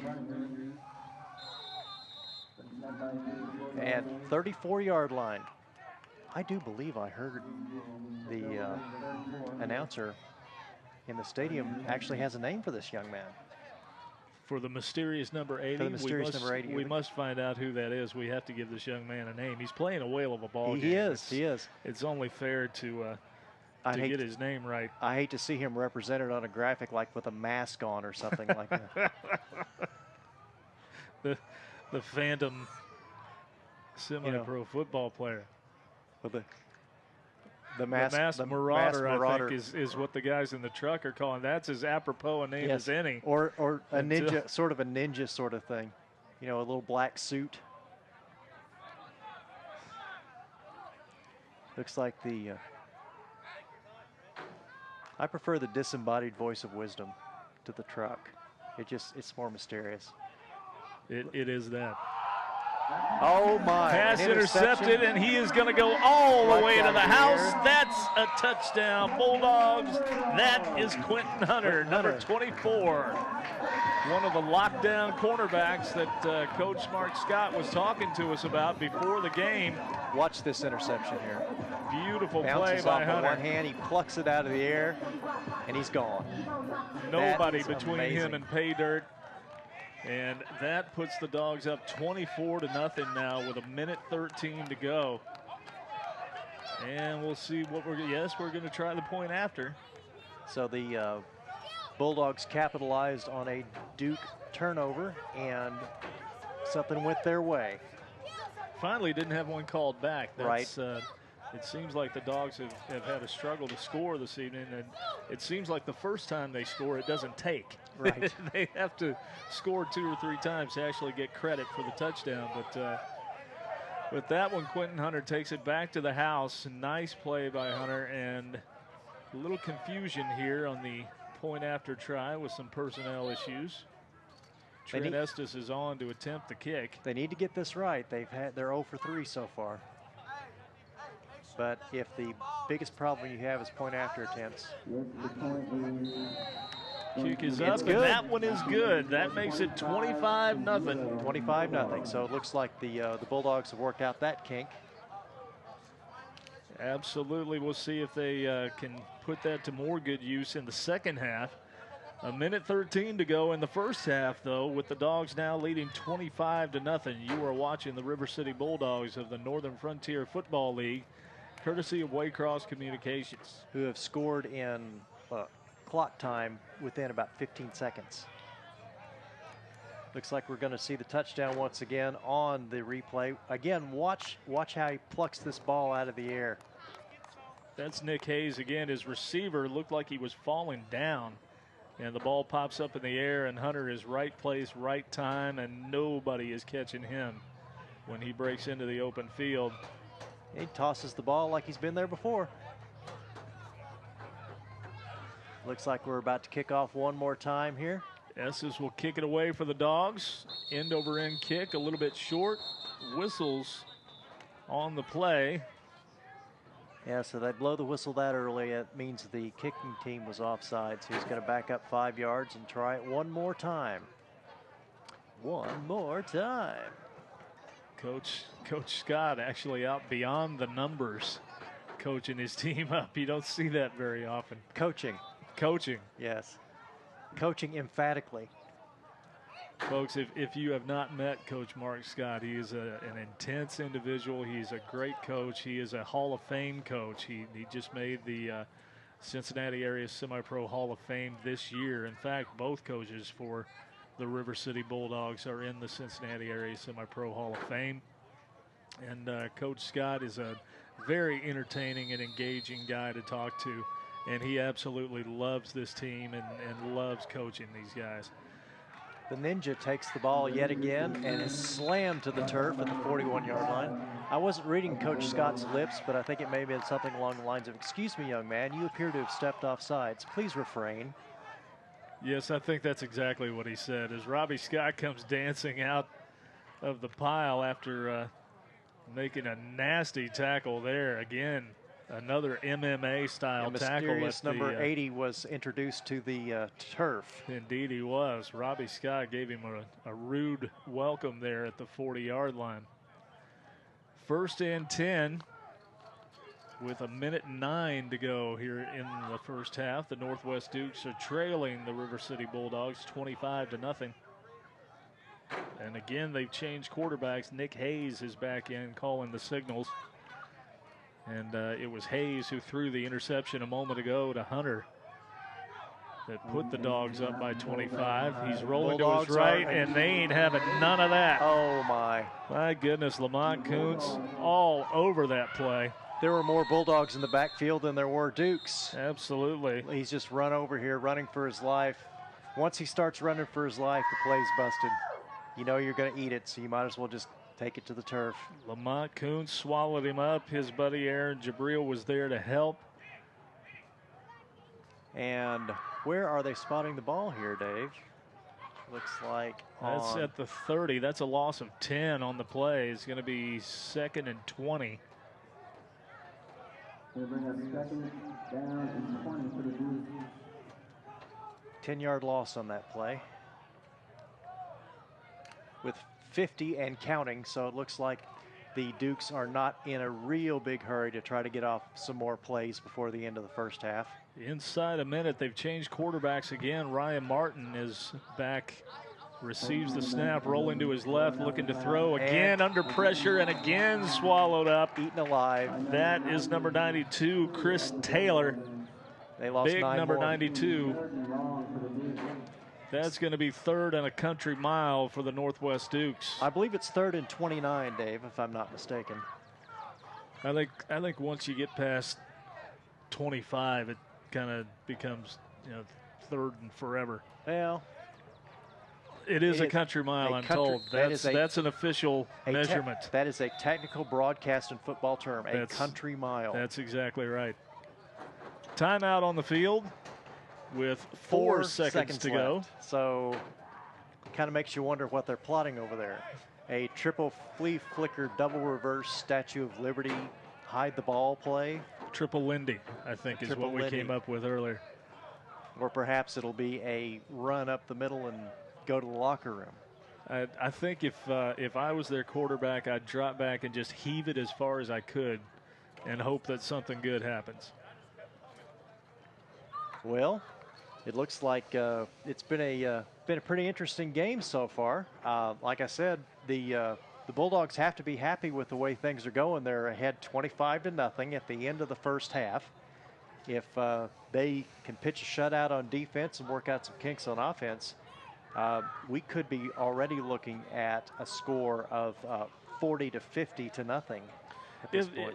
Certainly, there have been a couple of missed opportunities where Mooney and the receivers just not quite on the same page yet. But certainly, as the season goes along, and hopefully as this game goes along, they'll be able to iron out those kinks and get that worked out. But still, a 25-point lead at the end of the first half, nothing to sneeze at. Nope. As the Dukes are back at the line for a third and a country mile. And at the beginning of the game, Coach Scott said he also considered the Bulldogs a young team looking for leaders. So if this isn't gelled already. Wow, he's under pressure, and he took my advice. He dropped back and threw it as far as he could. That'll bring the first half to a close, 25-0 Bulldogs. Let's go down to Joe real quickly while the Bulldogs are making the way to the locker room. Joe, what do you think about the first half? Coach Mike Metzger. I think it's good. We got Coach Mike Metzger here with me. How are things going, Coach? Pretty good. I mean, we're a little sloppy. We're pretty much doing what I expect our team to do, but we got a lot of work to do. Okay, when you say sloppy, it's probably just where the quarterback's not been gelling with the guys. Yeah, a little bit.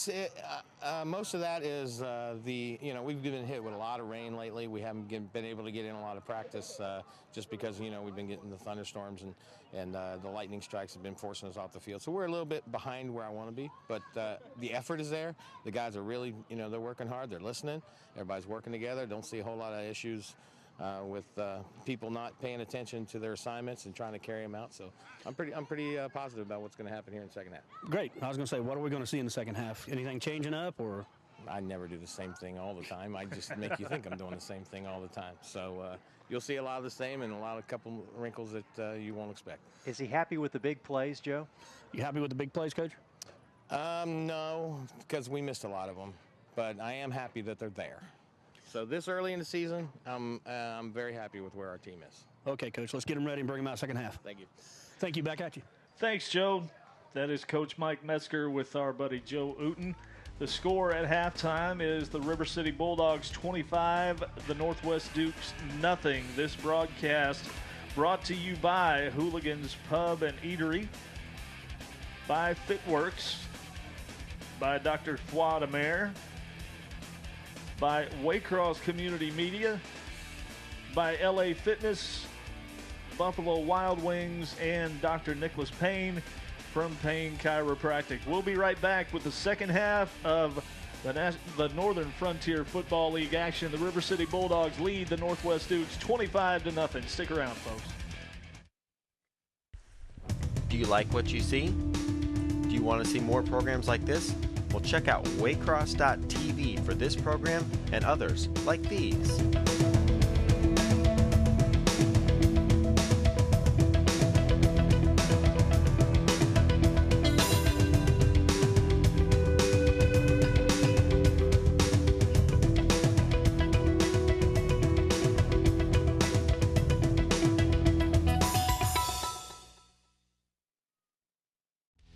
Salmons. We are back. We welcome you back to Woodward High School, home of the Woodward High School Bulldogs, and again, home of the River City Bulldogs of the Northern Frontier Football League. We are in the halftime break with the score 25-0 in favor of the Bulldogs. And it is a crisp fall evening, is it not? Oh my goodness, May 17th, and we've got jackets and coats up here, and normally when I switch over to shorts in the springtime, I don't go back to pants until it's like this in the fall. So dragging the jeans back out of the dresser drawer this morning was not something I was looking forward to. And as much as our football viewers would enjoy a discussion on men's fashion, by the way, I have unmasked the mysterious ninja number 80. I walked over to the sideline. His name is Trevor Sammons, Sammons. And since he's probably going to be playing this point, number 80 for everyone's edification is Trevor Sammons. Trevor Sammons, no longer is he that mysterious masked man. Looked like he was about 19 years old. He's playing like he's 19 years old. He's been playing a whale of a ball game. Of course, they all look like young men to me. Yes, of course. You and me both. Have to pull out the old man voice there for a moment. So the Dukes won the toss to begin the game, and they deferred to the second half. So the Dogs will kick it away as we are now getting close to twilight here at Woodward High School on Reading Road. Again, be sure to come out and join us for our next home game. That's going to be on June 7th. That's against the Kings Comets. And again, the kickoff at 7 p.m. Here we go. Trent Estes puts his foot into it. In the air. Kicks off to the aforementioned Mr. Salmons. He returns it out to the 35-yard line. The Ninja is no more. The Ninja is no more. I was talking to Joe at during halftime, and he mentioned the fact that normally the Bulldogs like to play a 4-3 defense, which would be even more problems for the Dukes because they'd have somebody else to rush from the outside. So it looks like the Bulldogs are kind of cutting them a break, not intentionally perhaps, but they could make it much more difficult for them if they decided to rush 4 people instead of just 3.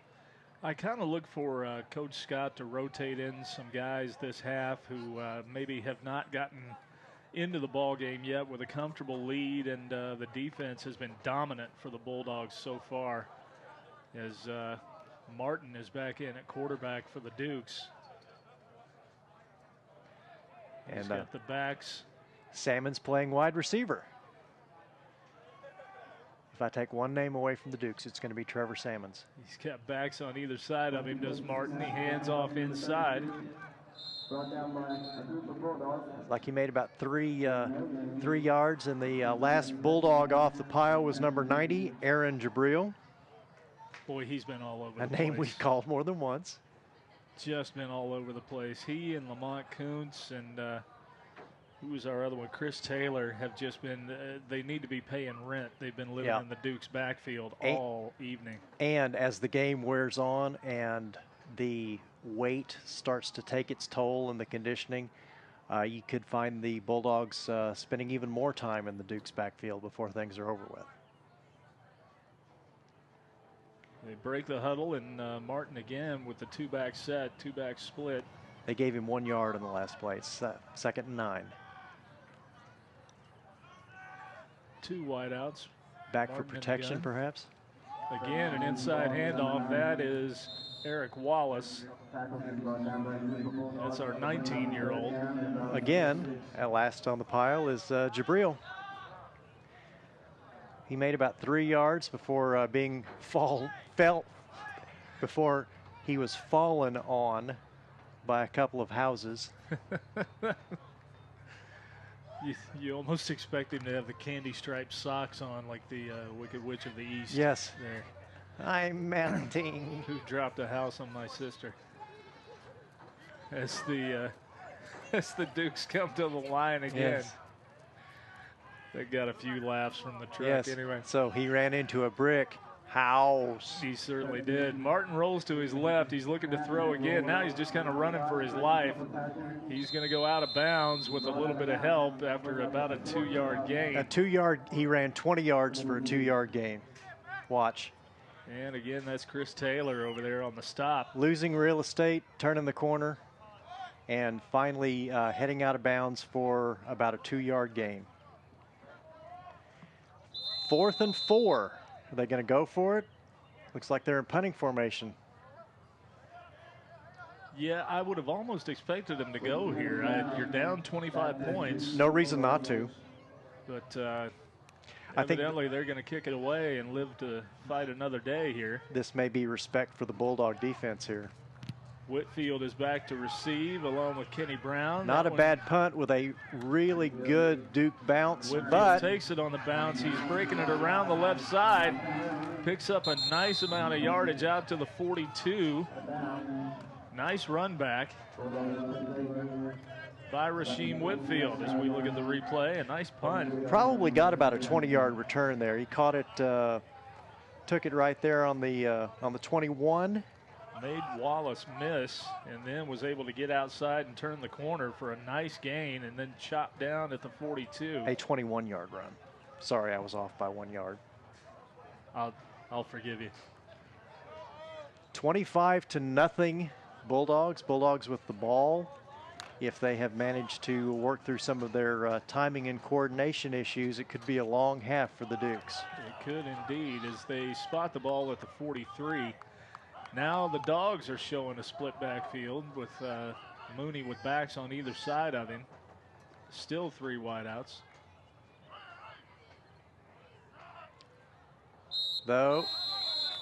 And it looks like we've got some movement up front. And the accusing fingers came out on both sides. It's funny when somebody jumps, there's the pointing begins immediately. It wasn't me, he did it, ref. Honest. I wouldn't lie. We'll get the penalty call here, and we're going to shoot it down to Joe Uten in just a moment. It looks like and the Dogs are walking backwards. The referee sided with the Dukes at this point. He did indeed. Let's go down to Joe Uten, the third member of our broadcast team. He's on the sideline with Dogs head coach Mark Scott. Joe? Well, we're going to keep the pressure up. Our defense backs are holding the receivers down pretty well, so we're going to have our linebackers stunting as usual and keep our defensive line moving towards the ball. Hopefully we can just pitch a shutout today. Sounds good to me. Looks like the quarterback's having a little difficult time back there. Oh, yeah. Yeah, we're keeping a lot of pressure on him. We've got a lot of big, fast guys coming in there hard. So we've got a good front seven, real good front seven, and our back four just locked down. Okay. Sounds good, Coach Scott. Back to you guys. Thanks. Thank you, Joe. Thank you, Coach Scott. That was an inside handoff on first down there to Josh Thorpe. He might have picked up 2. Maybe. It's going to be second, and we'll call it 14. 2nd and 14, and the Bulldogs are going to look to pick up some yardage here. We'll see if they've worked out their passing kinks here as Mooney's back to take the ball once again. Metzger in the backfield with Mooney, and now Whitfield is in motion. He slows up. Now it's an inside handoff to Metzger, a draw play. He gets back almost to the original line of scrimmage. That's going to bring up a 3rd and 11 for the Dogs. Looks like the Dukes are stiffening once again. Kind of interesting that the first series of the game, the Dogs running game was really clicking, and then they kind of got away from it and went with the pass, but hard to argue with 25 points off the passing game. So, well, we'll call it 18. They did have the defensive touchdown scored by Quentin Hunter. This is one of those games where if you watch enough football, the game you're watching and the scoreboard don't necessarily reflect the whole story. In this case, I think the Bulldogs have been in control pretty much from the beginning. There've just been some circumstances where they haven't been able to put more points on the board. So 3rd and 10 as Mooney looks to throw. He's going to swing it out to Metzger. Nice play, nice lead. Metzger fights near the first down. Let's see where they spot it. He's going to be about a yard short, in my considered opinion. Looks like they've got a good spot. We'll see if they're going to measure it, or are they going to go ahead and give it to him. A nice throw there for Mooney as you see it on the replay, able to get out ahead of Metzger. If they leave it there, they're going to give it to him. Metzger puts his shoulder down, and looks like he was able to pick up the first down. As the referee comes over to take a look at the spot. And they're bringing the chains in. They're bringing the chains out to measure. So we get our first measurement of the game with 10:49 to go in the 3rd quarter. And they have to run, of course, all the way across. Naturally. So this would be time to play chain That's gang. The sound of the men working on the chain gang. Yes. Sam Cook.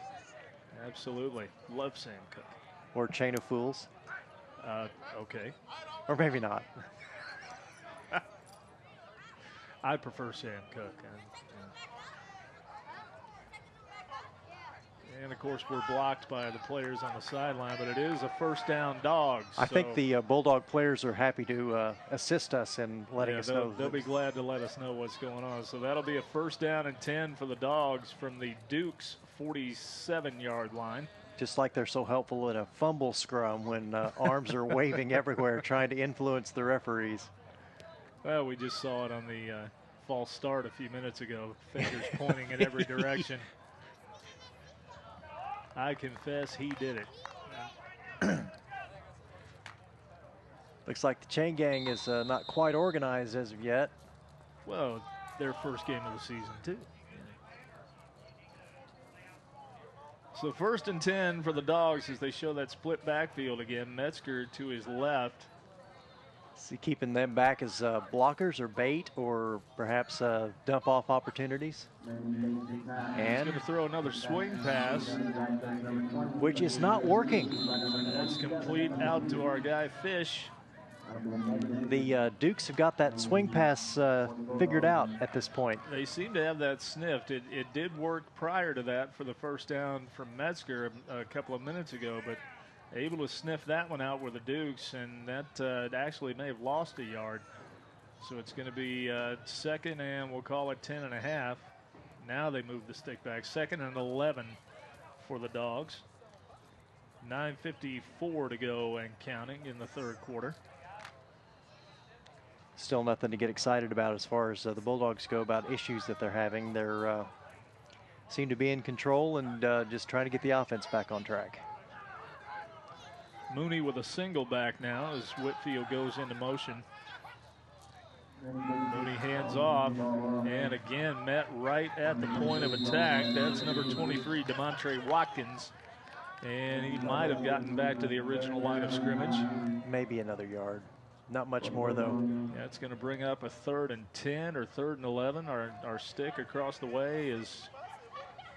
Whatever discussion the Dukes had as far as the defensive side of the ball at halftime seems to be working. Seems to have worked, yes. They've stiffened up quite a bit here in the third quarter. That is going to be a 3rd and 10 for the Dogs. If the Dukes can get the Bulldogs to punt here, I would say they consider that a victory.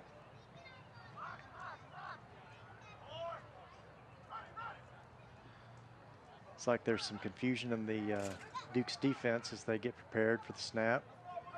They're set up in a 4-3 right now as Mooney drops back and he hits Metzger.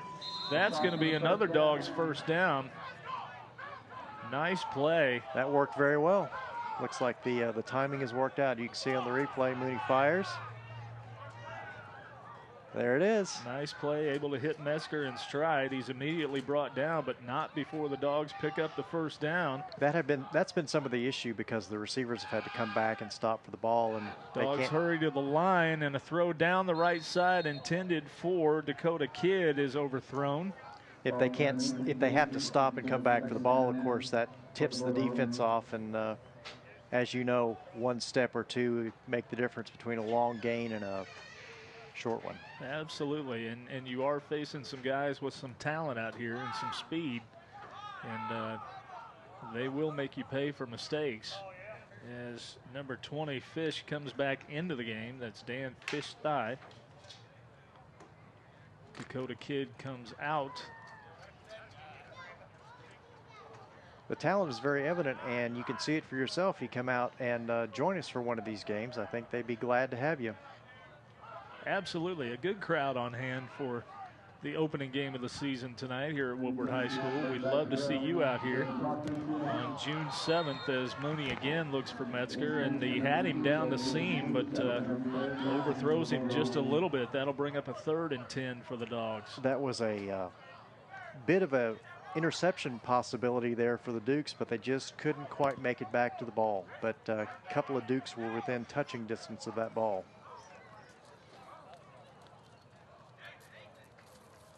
8 minutes, 5 seconds left to go in the third quarter. The Bulldogs are facing 3rd and 10. Let's see what Coach Metzger has up his sleeve here. They seem to have their biggest success in downs like this, and they'll knock off 20 or 25 yards. They have so far this game, yeah. Mooney again with a single back set. He's got 3 split out wide. But 4. He steps up, eludes pressure. He's got a man. Oh, that was Kenny Brown, and overthrew him just a bit in the left corner of the end zone. That'll be 4th and 10 now for the Dogs, and we'll see what Coach Scott and Coach Metzger come up with. And Mooney is staying on the field. They're not going to punt it away. Looks like they are going to go for it. 4th and 10. 25-point lead. Why not? In the enemy territory. Why not? You're on the 34-yard line. If they punt and it's a touchback, they only gain 15 yards. Exactly. You might as well give it a shot here and see what you can come up with. I believe the Dogs scored on a 4th down play in the first half. That they did. as long as they stay away from the backfield dump off and get nailed on the outside. Low snap, Mooney fields, throws to his right, wide open for the first down. That is our boy Fish. And they're going to continue to run the clock there. Looks like the Bulldogs put the ball exactly where they needed to. They weren't going for a lot of distance. They just needed that first down. It looks like the Dukes probably should have spent a little bit more time guarding that first down marker, so to speak, because they're not going to throw in front of it. Wide open was Fish there on the right-hand side, and Mooney hit him. And that sets up a first down for the Dogs at the 20, just inside the Dukes 20. And they are in the red zone. 4 wideouts. Metzger splits out wide. A lone setback with Mooney. Whitfield is in the near side slot. Mooney's changing the game plan. Inside handoff. Straight up the middle. That is DeMontre Watkins, and he picks up, it looks like about 6 or 7, straight up the middle. Yep. Nice run by Watkins, good power. They loosened the middle up a little bit with some of those passes to the outside, so the Dukes are thinking pass, and they run straight up the gut.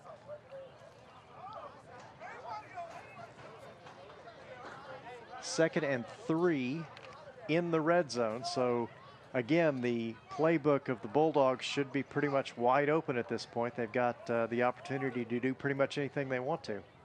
Watkins stays in the game as the single back next to Mooney. Whitfield and Metzger again in the slots. And Mooney looks to throw. Left side, he had Dakota Kidd, almost picked off. Oh, he's going to see that in his dreams tonight. Kenneth Hamner had that in his hands. Absolutely. As we see the replay here, that was a tailor-made interception, and he will see that when he closes his eyes tonight. Right there in the hands. You couldn't have walked up and handed it to him any better than that. But a big break for the Dogs there, as now that brings up a 3rd and 3. He had visions of touchdowns dancing in his head. He certainly did. And he stuck in his thumb and pulled out a fumble.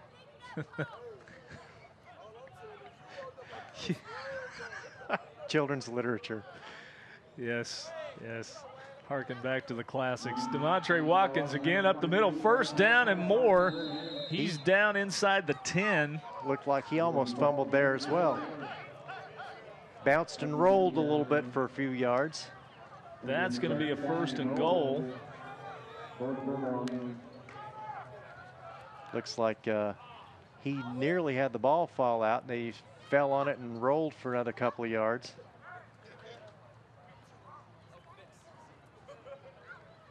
That's going to be 1st and goal just inside the 5. Again, the Bulldogs can do pretty much anything they want to here. They were very successful with a quick slant pass the last time they were in this position. See if they go to that well one more time. Metzger now goes into motion. And a fumble on the snap. The Mooney has to fall on it all the way back to the 15. That's going to cost him 10 yards. Mooney very nearly did not gather that ball up before he was fallen upon by the Dukes. Very close there. You can watch the replay there. Watch how close it was.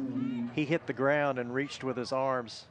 And it squirted away from him again, and he was able to get that left hand out there and gather it before the Dukes fell on him. So that'll bring up a 2nd and goal now from the 15. So the Dukes pick up that fumble and say, "Why, thank you, my good man." As they make their way to the end zone and have tea. Yes. I'm sure that's what's in those Gatorade bottles. Absolutely. Earl Grey. Mooney in the shotgun, takes the snap, looking to throw again to the left side into traffic. Oh, what a catch! What a play by Rasheem Whitfield on the deflection, and that is a Dogs touchdown. That right there is definitely highlight film material. Watch this pass. He gathers it in, a circus catch. Deflected by the defender. It looked like it was going to be intercepted. Goes through the defender's hands and bounces Once off of Rasheem Whitfield's chest, he's able to gather it in, and that is another Dogs touchdown. Again, exciting football action. You guys are, if you're not in the stands, you're not watching it on TV, you're definitely missing a show. That makes it 31-0 with the point after try pending. Trent Estes is on to try that. Not a lot of success thus far on point afters, only 1 for 4. 1 for 4.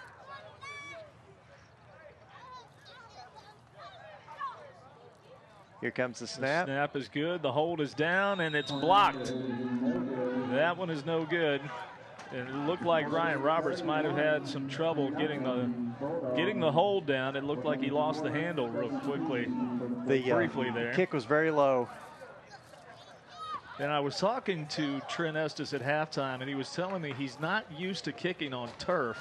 He's used to being able to kick off a block on a natural grass field, and that extra 1.5 inches, 2 inches gives him a lot of clearance that he just doesn't have on turf, and so he's having trouble getting the ball up in the air. But I think that one may have been more a result of the hold as opposed to a bad kick on Estes' part. But either way, 31-0 Dogs with 4:17 to go in the third quarter.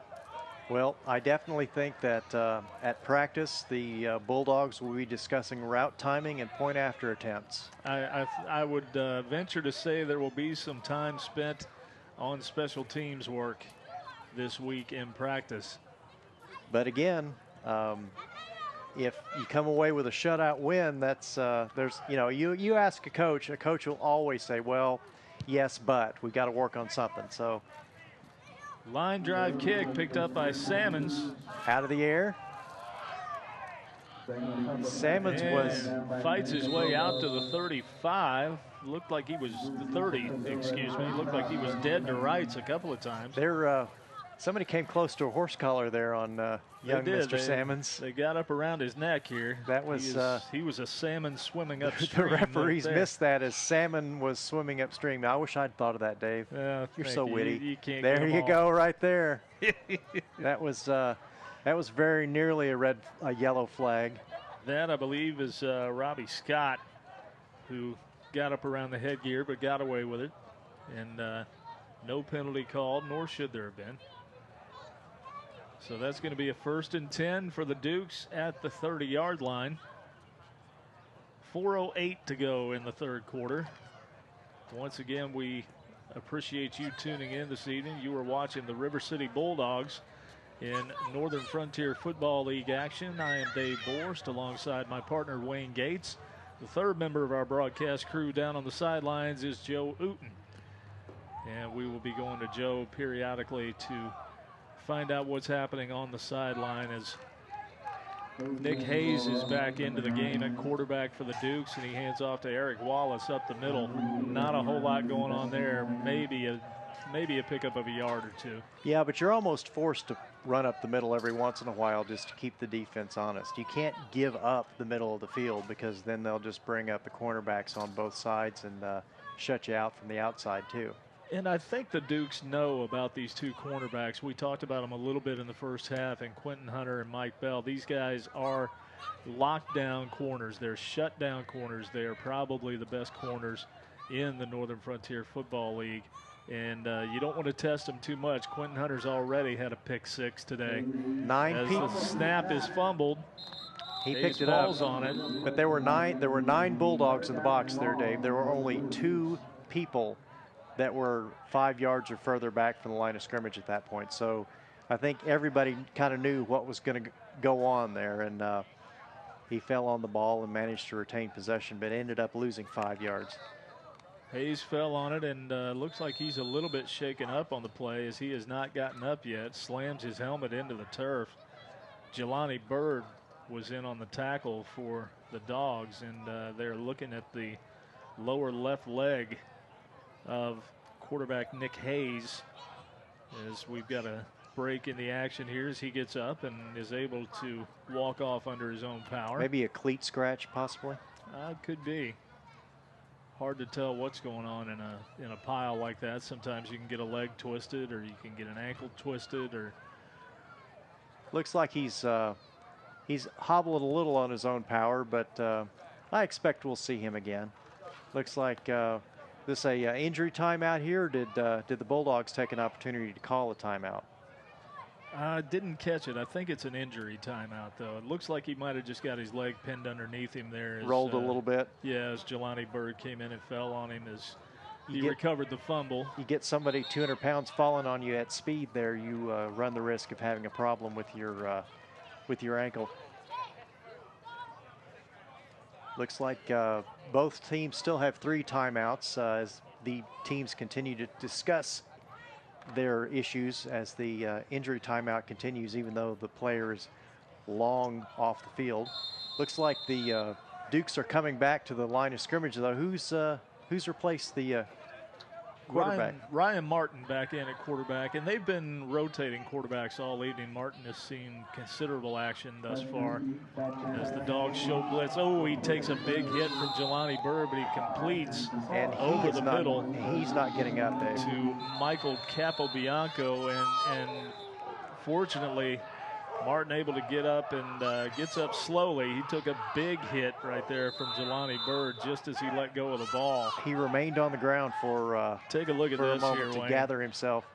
Boom. Helmet in the ribs. That smarts, folks. And again, these are guys who are they're not making money. These are guys who are playing for the love of the game, and he probably didn't love that. Sometimes that hurts a little bit more. Love hurts, Dave. Sorry. Couldn't help myself. I don't think Jelani showed any love there at all, frankly. I think he came in with bad intentions. Martin again takes the shotgun snap, looking to throw again. This one's behind Salmons and incomplete. Looks like he rushed that a little bit. Maybe a little gun shy yeah. after the big hit. And can't say as I blame him as the Dukes turn the ball over on downs. 1:56 now to go in the third quarter. The Dogs are leading 31-0. You are watching River City Bulldogs football, courtesy of Waycross Media Communications. We appreciate all of our crew tonight from Waycross. You guys are doing a great job. Thank you so much. And again, we want to remind you that you can follow the River City Bulldogs on Facebook at facebook.com/River City Bulldogs fan page, and on Twitter at the Twitter handle at River City Dogs, DAWGS. And if you want to follow the crew, that's Disembodied Voice of Wisdom.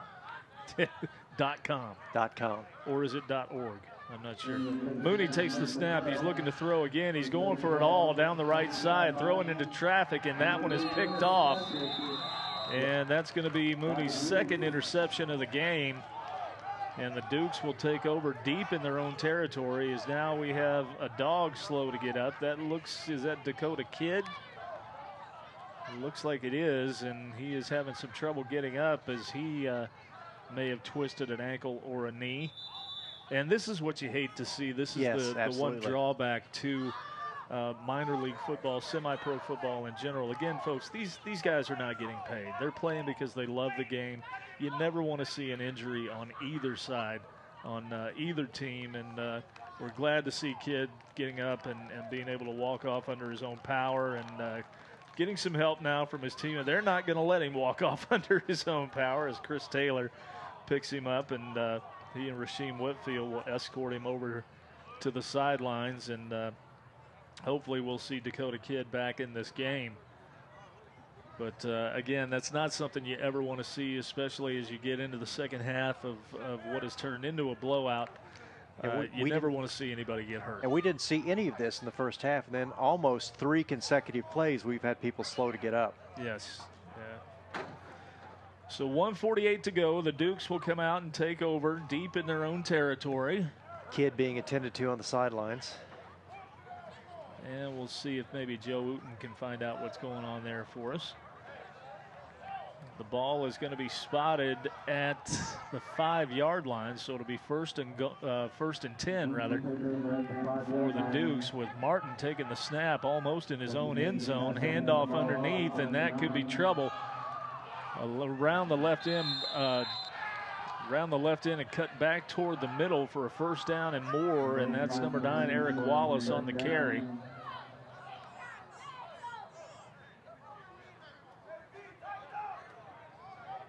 Looks like the Dukes are kind of getting things on track. That last throw by Mooney that resulted in that interception, it looked like he just kind of put that up for grabs. He definitely threw that into a crowd. Threw it into some traffic there. And pardon me, that was not Wallace on the carry. That was number 8.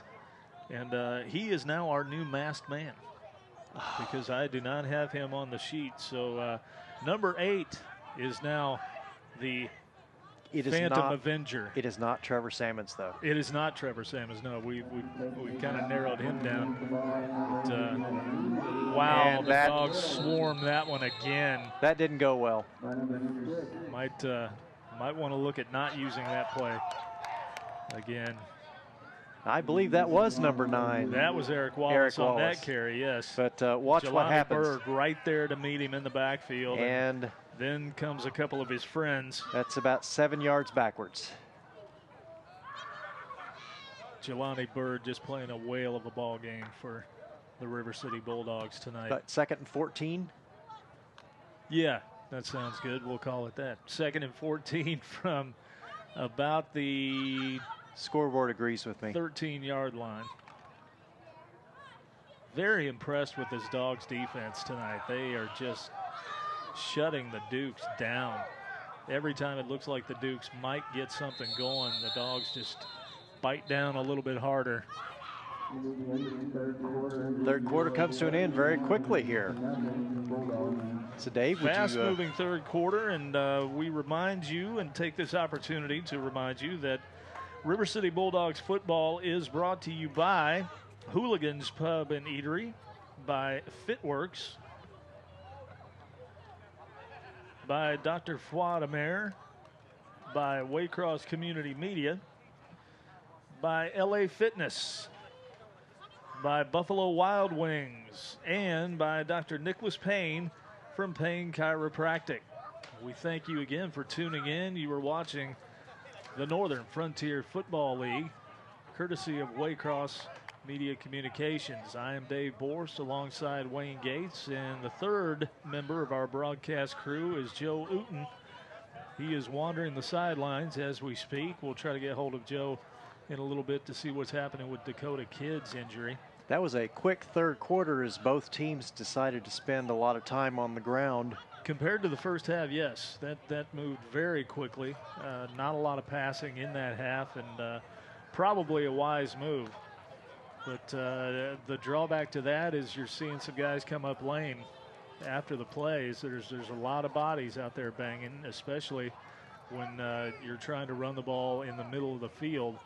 And as you can see at home and as you can see here at the stadium, there's some large individuals on each side. Well, particularly along that defensive line for the River City Bulldogs. That is correct. I would venture to guess that 90 and 92 for Jabril and Taylor probably go about 325 each. Oh goodness! And that's going to be a flag as Martin is brought down behind the line. That is a sack for Justin Young. Is he going to call that roughing the passer? Or is he just I think he face might. Mask? He's going to call that a face mask or a horse collar, but I don't see where he made contact with the face mask at all. So let's watch the tackle here. Got up high there a little bit, but did he get the headgear?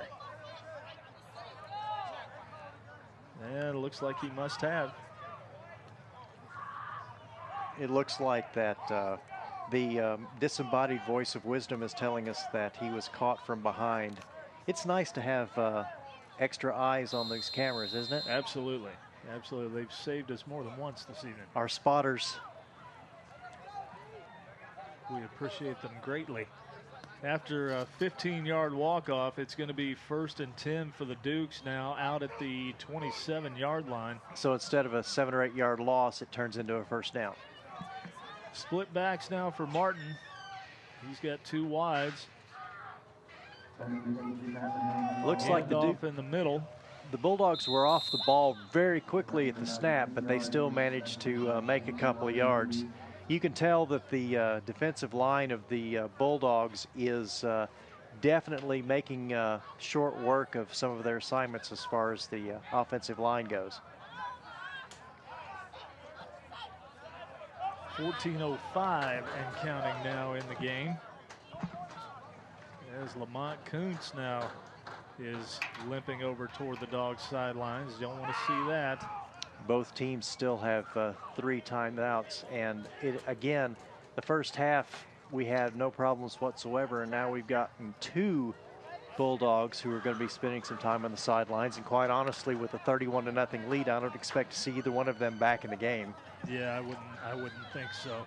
A 2nd and 7 now as the Dukes come to the line, showing the same formation. They've got 2 wides, and Martin is splitting the backs in the backfield.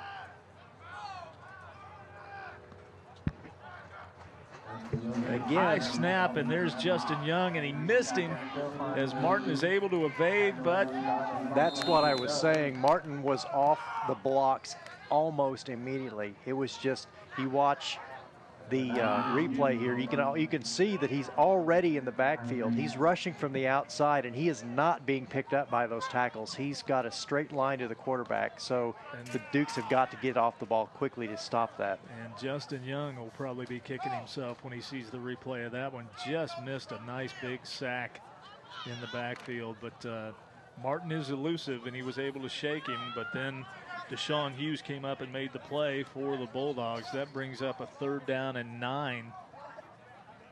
Well, watch Young. Young's playing from the outside linebacker position. He's cheating up to the line, and he is getting off so quickly on the ball that he's almost risking being offside. There he goes again and tries to run Martin down, but Martin's able to get the pass off, but it's at the feet of Eric Wallace, and now Martin is slow to get up.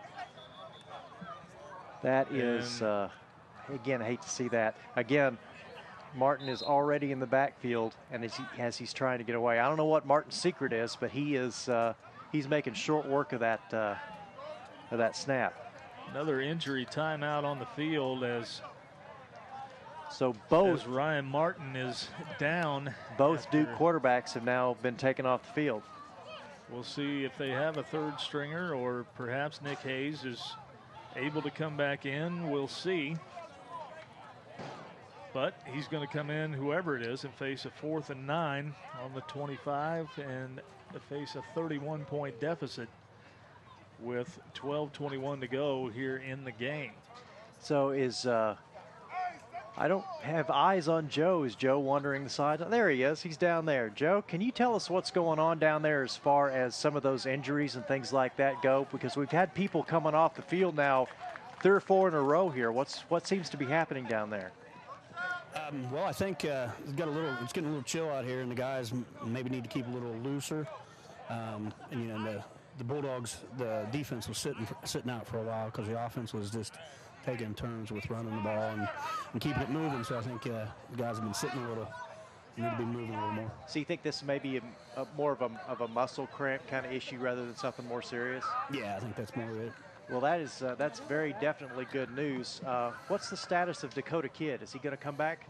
Yeah, he was walking out there. I think the guys just precautionary carried him off the field.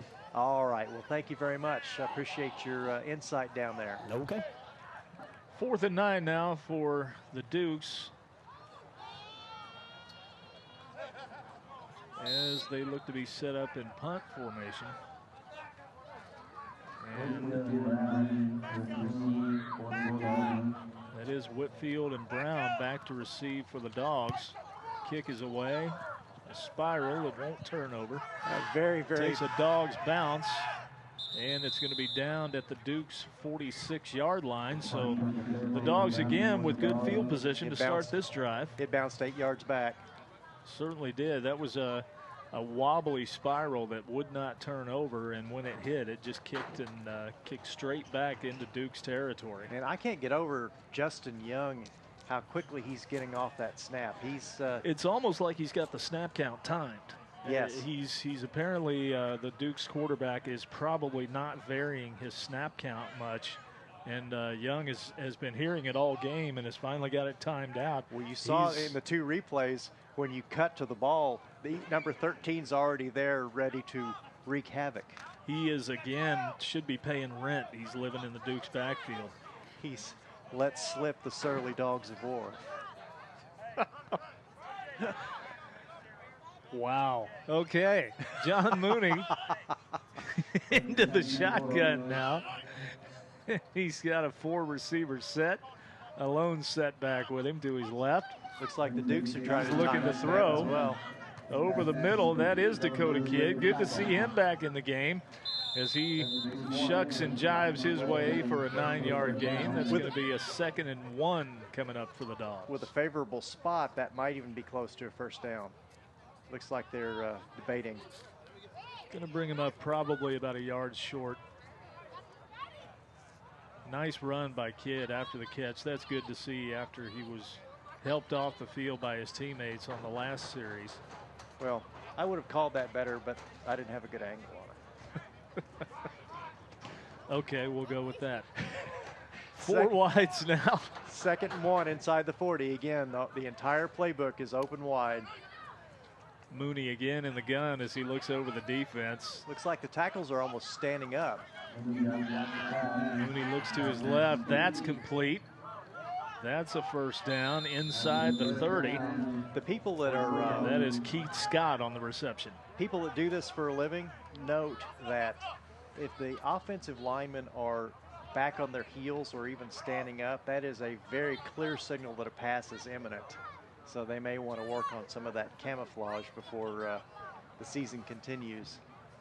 The tackles on both ends of the line were practically standing. That'll be 1st and 10 at the 27-yard line, 28-yard line, excuse me.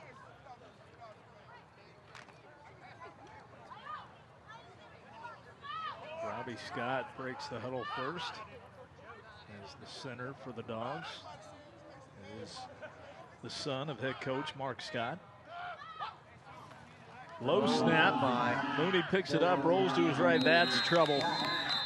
He is sacked back at the 40-yard line. That was nearly a 15-yard loss, but at least the Bulldogs retained possession. Able to hang on to the ball is Mooney. And we talked with Mike Metzger, offensive coordinator for the Dogs, at halftime, and he talked about the lack of mobility that Mooney has and the mobility that they're missing without Cameron Reyes in. But Mooney is a veteran. He's a smart guy. He makes smart decisions with the football. And that one, simply one of those times where you have to fall on the ball and live to fight another play. So. If he'd fallen on the ball, maybe we would have been able to save some yards. But then it's easy for us to second guess up here. We'll call that 2nd and 20 now for the Dogs. Demontre Watkins picks up a blitzer. He throws, and that one is knocked away. He had Whitfield and Brown both open, but unable to reach them. It was brought down by Will Presky, number 15, slapped it out of the air, as you can see here. Nice play by Presky at the last moment, because that was probably going to be completed to either Whitfield or Brown, depending on who could get to the ball first. Both of them were open. If he was able to lead them, that would have been a sure 6 points. 3rd and 21. So what do you think, off tackle? Draw play. A draw play. What you tend to go to a draw play on those very long yardage situations. I think they might pass. I think you're right, absolutely. Mooney again in the gun. Since the Dukes have only 4 people on the line, they think they might pass as well. A little extra pressure. It's picked up by Watkins, and he had Scott open. Overthrew him. Overthrew him again. That's going to bring up a 4th and 20. Keith Scott was wide open there and would have had the first down had that pass been completed. Well, again, you're up 31 points, 9 minutes left in the game. You're inside the opponent's 50. Might as well go for it. Time to work on some stuff that you may not have time to work on in practice this week, so why not? Are we finally going to see the triple flea flicker double reverse? I guess we'll find out. We'll find out. Nick Metzger back in the game as the lone setback with Mooney. Mooney pump fakes, throwing down the left side. That one is overthrown. He was looking for our guy Fish. But it was fried by the coverage. Nice. Thank you. Nice. Well done. I think your salmon swimming upstream was better, but well, you know, I didn't want to pat myself on the back, but thanks. So the Dukes will take over out near their own 40-yard line. They'll take over on downs with 8:59 and counting. 8:59 to go. The Dogs up 31-0.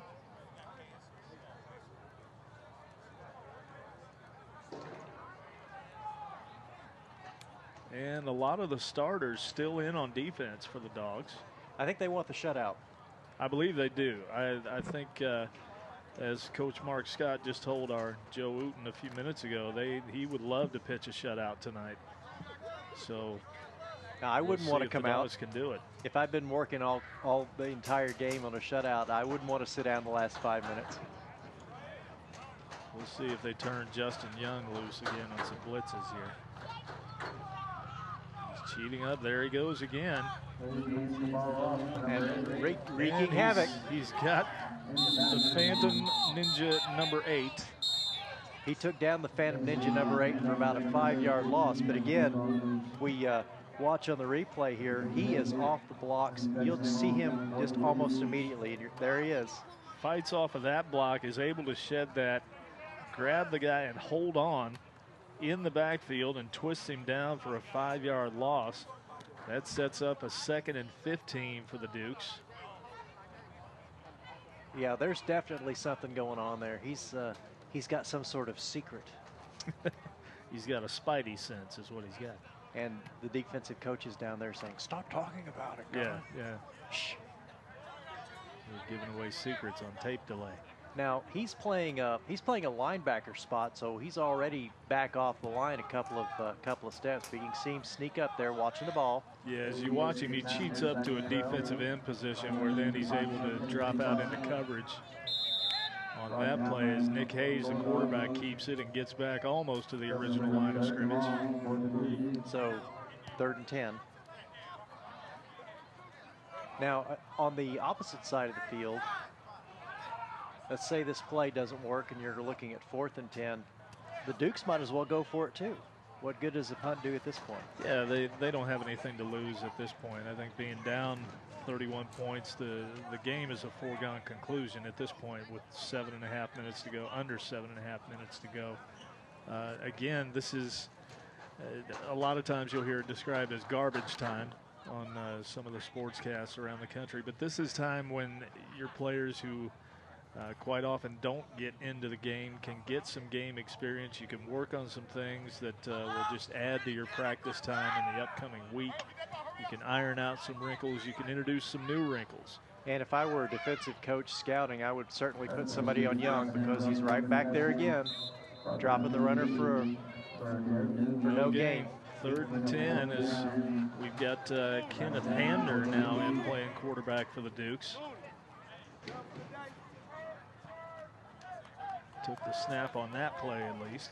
It looks like 6:33 and counting. The Dukes are taking my advice and going for it. 4th and 10, why not? Clearly they're listening.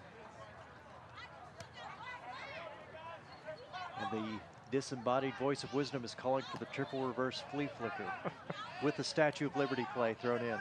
You guys will not be happy until you see that. It must happen. Oh, now they're punting. They're not taking my advice. Timeout, Dukes. Now they have to take time out to discuss whether or not to take my advice or not. I think that's exactly what the conundrum is that the Dukes find themselves in. I'm certain that Coach Slash is extremely concerned with my opinion at this point. Yes. So it'll be 4th and 10 when we come back from the timeout. So 6 minutes and 11 seconds to go. The Dogs with a comfortable 31-point lead. So while we are taking a timeout, Joe down on the field, do you have any words of wisdom for us at this point? Joe may not be listening to us. There he is. I think. Yes, he is. No, he's not. I think Joe's speaking with John Mooney, who's got his pads off. Looks like he's done for the evening. So I wonder who they're going to bring in. Well, Ryan Roberts has been over here warming up on the near sideline, so I expect to see him on the Dogs' next offensive drive. He definitely needs to get a little practice time going, because the passing game with Mooney and his receivers was really one of the things that really kind of wasn't working tonight. Just a little bit off, just a little bit of timing issues, a little bit of overthrow, a little bit of underthrow, and that's stuff that'll come. That, again, Mooney didn't have a whole lot of reps with the first team in practice, as the punt is away, and Whitfield and Brown don't touch it. Back away as it takes a nice Duke bounce inside the 20. And we will see Ryan Roberts at quarterback.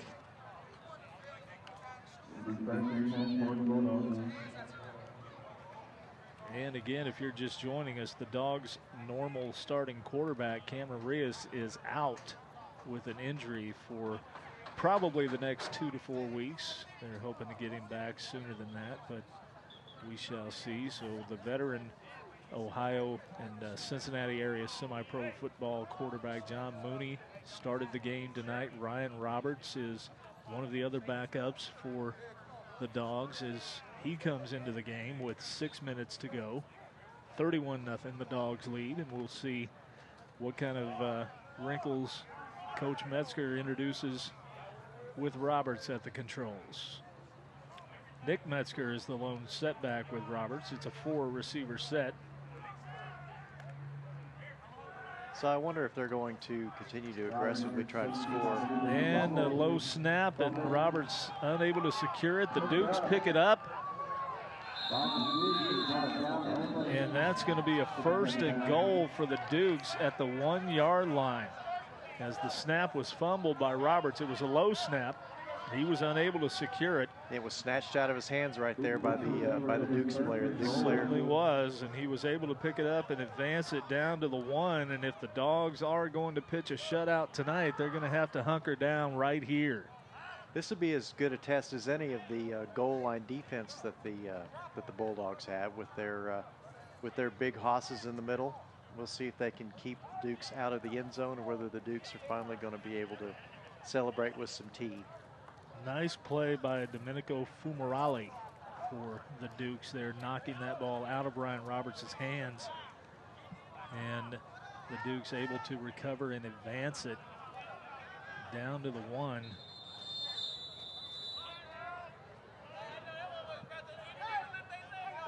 And we have a timeout on the field.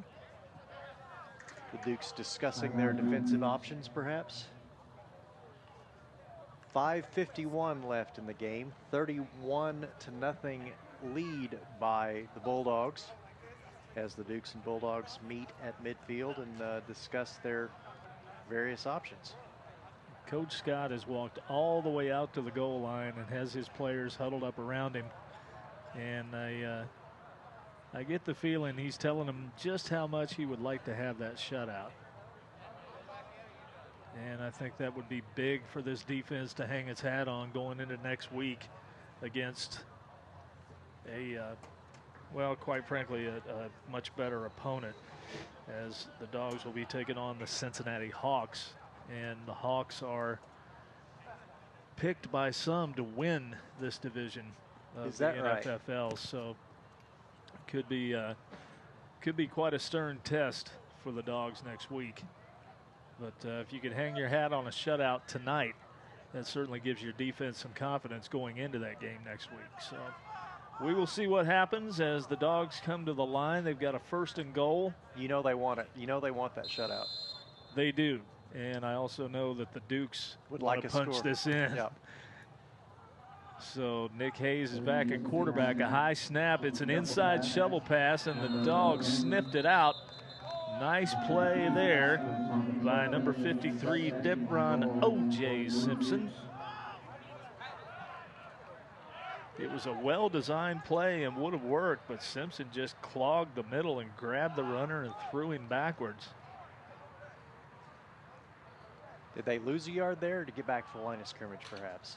It's like they got 2.5, 3 yards to go. Right about at the line of scrimmage, yeah. Hayes getting the call from head coach Daryl Moore. You think he told him to score? I would say that entered the conversation at some point, yeah. Dukes are risking a delay of game here, is late getting the play in, late getting set up. And late snapping. Able to get it off, though, as Hayes throws it into the end zone and out of the end zone. Did you see how many Bulldogs got off the snap and were running toward the backfield there? Under severe pressure again was Nick Hayes. It looks like the entire left side of the line is in his face. Here you'll see Jelani Bird bearing down on him with bad intentions again, and he just chucks that one out of the back of the end zone. Like, please take this ball. I do not want it. When I hold this thing, people try to hit me. I don't know what's going on. You may have it. So that'll be a 3rd and goal now, with the ball just inside the 2-yard line. That is definitely a Bulldog strength, is getting off the ball and getting into the backfield. Boy, they are quick, aren't they? Man, they are quick off the ball.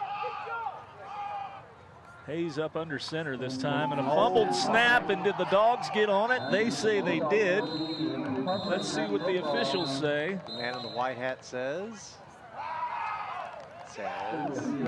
Bulldog football, and the shutout is preserved for now. If you watch the replay here, they were running toward the line of scrimmage almost from the very beginning, and they're already in their faces at this point. My goodness, just crashed the line right at the snap. Was that Justin Young again? Good night. Give him a blue jersey. He's been living in the Dukes backfield all night long. Pardon me, gents. Do you have any tea? Goodness gracious. Great play by the Dogs there. Just the snap was never clean, and Hayes tried to fall on it, but by the end it was too late.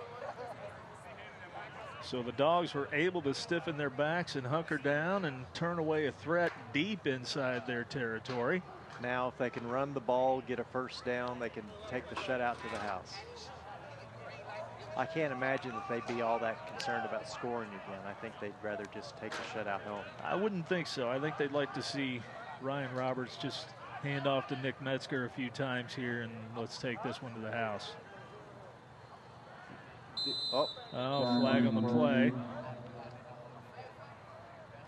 Flag before the play, actually. Looked like number 4 there on the Dukes was running around to the side thinking he was going to pull. False start called against the Dogs. That's going to be a half the distance to the goal penalty, which at this point is about a step. I think Justin Isaacs on the Dukes thought he was going to pull a Justin Young and move into the backfield on a semi-permanent basis. But, yeah, he got somebody from the Dogs to move.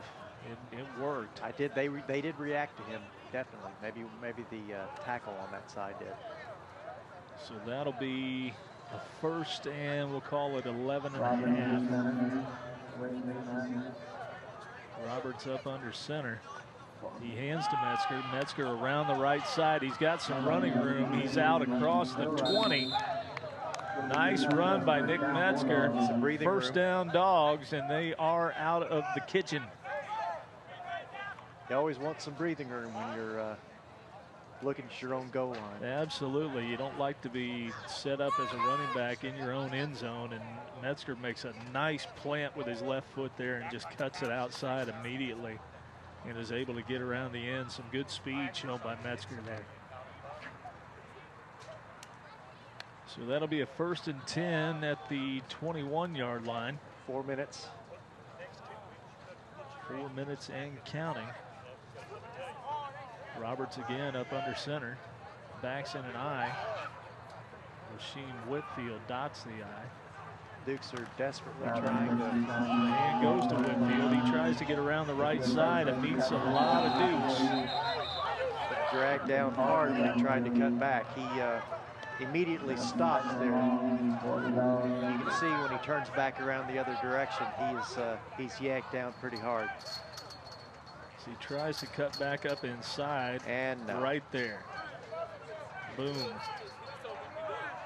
That would be 99 99. Another phantom. The mysterious 99. The mysterious blue-shirted phantoms. There's plenty of them out there. So that brings up 2nd and 12 after a loss of 2 on the play.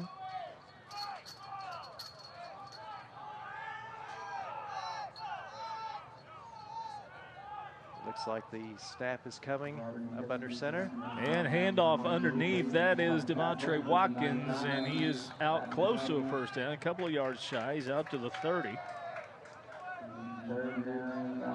Nice inside handoff from Roberts. Roberts seems to be more comfortable under center at this point than he does back in the yeah, I think you're right. He does look a lot more comfortable, doesn't he?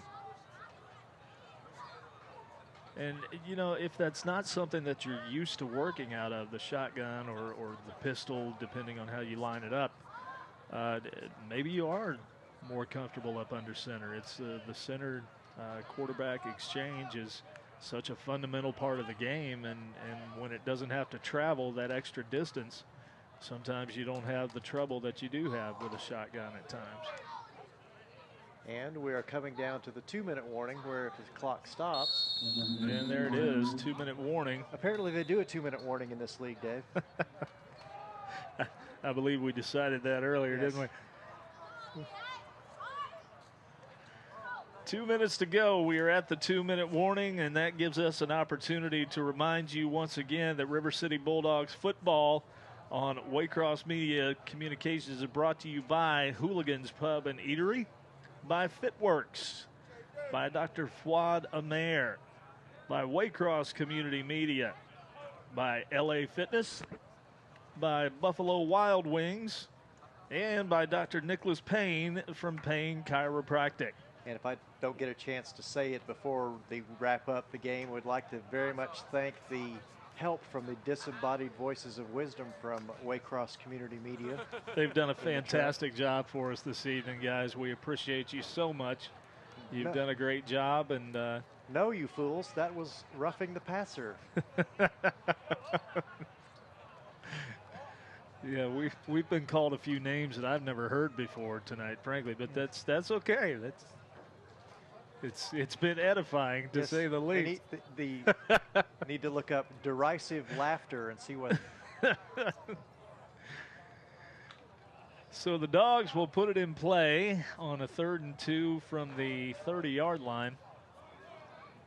And this one, of course, is all but over. I think another first down would definitely secure it and allow the Dogs to run out the clock. Well, we wouldn't want to engage in ostentatious loquacity. Wow, I don't even know what that means. Actually, I do. But never mind. You're right. We wouldn't. No. It would be bad form. It would be bad form indeed. 4th down and short now for the Dogs, as Watkins was stopped short of the first down. Now, a first down here by the Bulldogs would ensure the shutout. If they could get a first down here and run a couple of plays, keep the clock running, and in theory, they will give the ball back to the Dukes if they don't get a first down here. 31-0, Bulldogs. Absolutely right. And if you do turn the ball back over to the Dukes here, there is that chance, however slim, that they're able to put something together in the last minute plus of the game and punch that score in that would ruin that shutout that the Dogs are looking to hold on to. Remember, at the beginning of the game, we talked about the fact that this Dukes team's only constituted 7 weeks ago, so I would call this a success in many ways. Absolutely. They've got nothing to hang their heads about tonight. They have nothing to be ashamed of. They came out, they competed hard, and they played well. The score may not indicate it, but they have, in fact, played well. They just came up against a superior team tonight, that's all. And that will happen. That's going to be a first down for the Dogs. And that should all but ice it as the clock ticks down under 30 seconds. They'll take one more snap to avoid a 5-yard delay of game penalty, and that will be it. So it looks like the final score is going to end up 31-0 in favor of the Bulldogs over the Northwest Dukes. Great opening night win of the Northern Frontier Football League season for the River City Bulldogs as Ryan Roberts gets ready to take the snap. He will look to throw on the final play of the game. He's looking for Rasheem Whitfield, and he gets tangled up. That one falls incomplete, and that is the ball game. Your final score from Woodward High School: the River City Bulldogs 31, the Northwest Dukes nothing.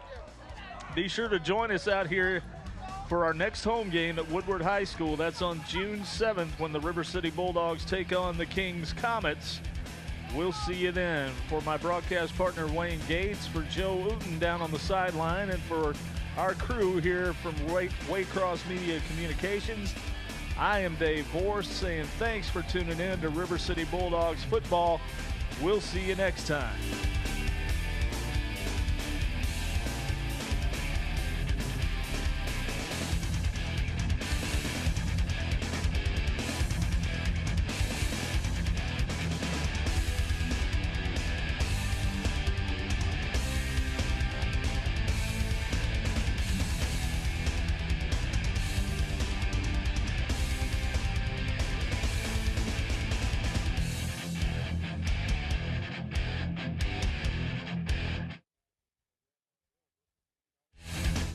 Program title, along with your address and check or money order to Waycross Community Media. Attention Dub Coordinator, 2086 Waycross Road, Forest Park, Ohio 45240. Or buy securely on the web at www.waycross.tv.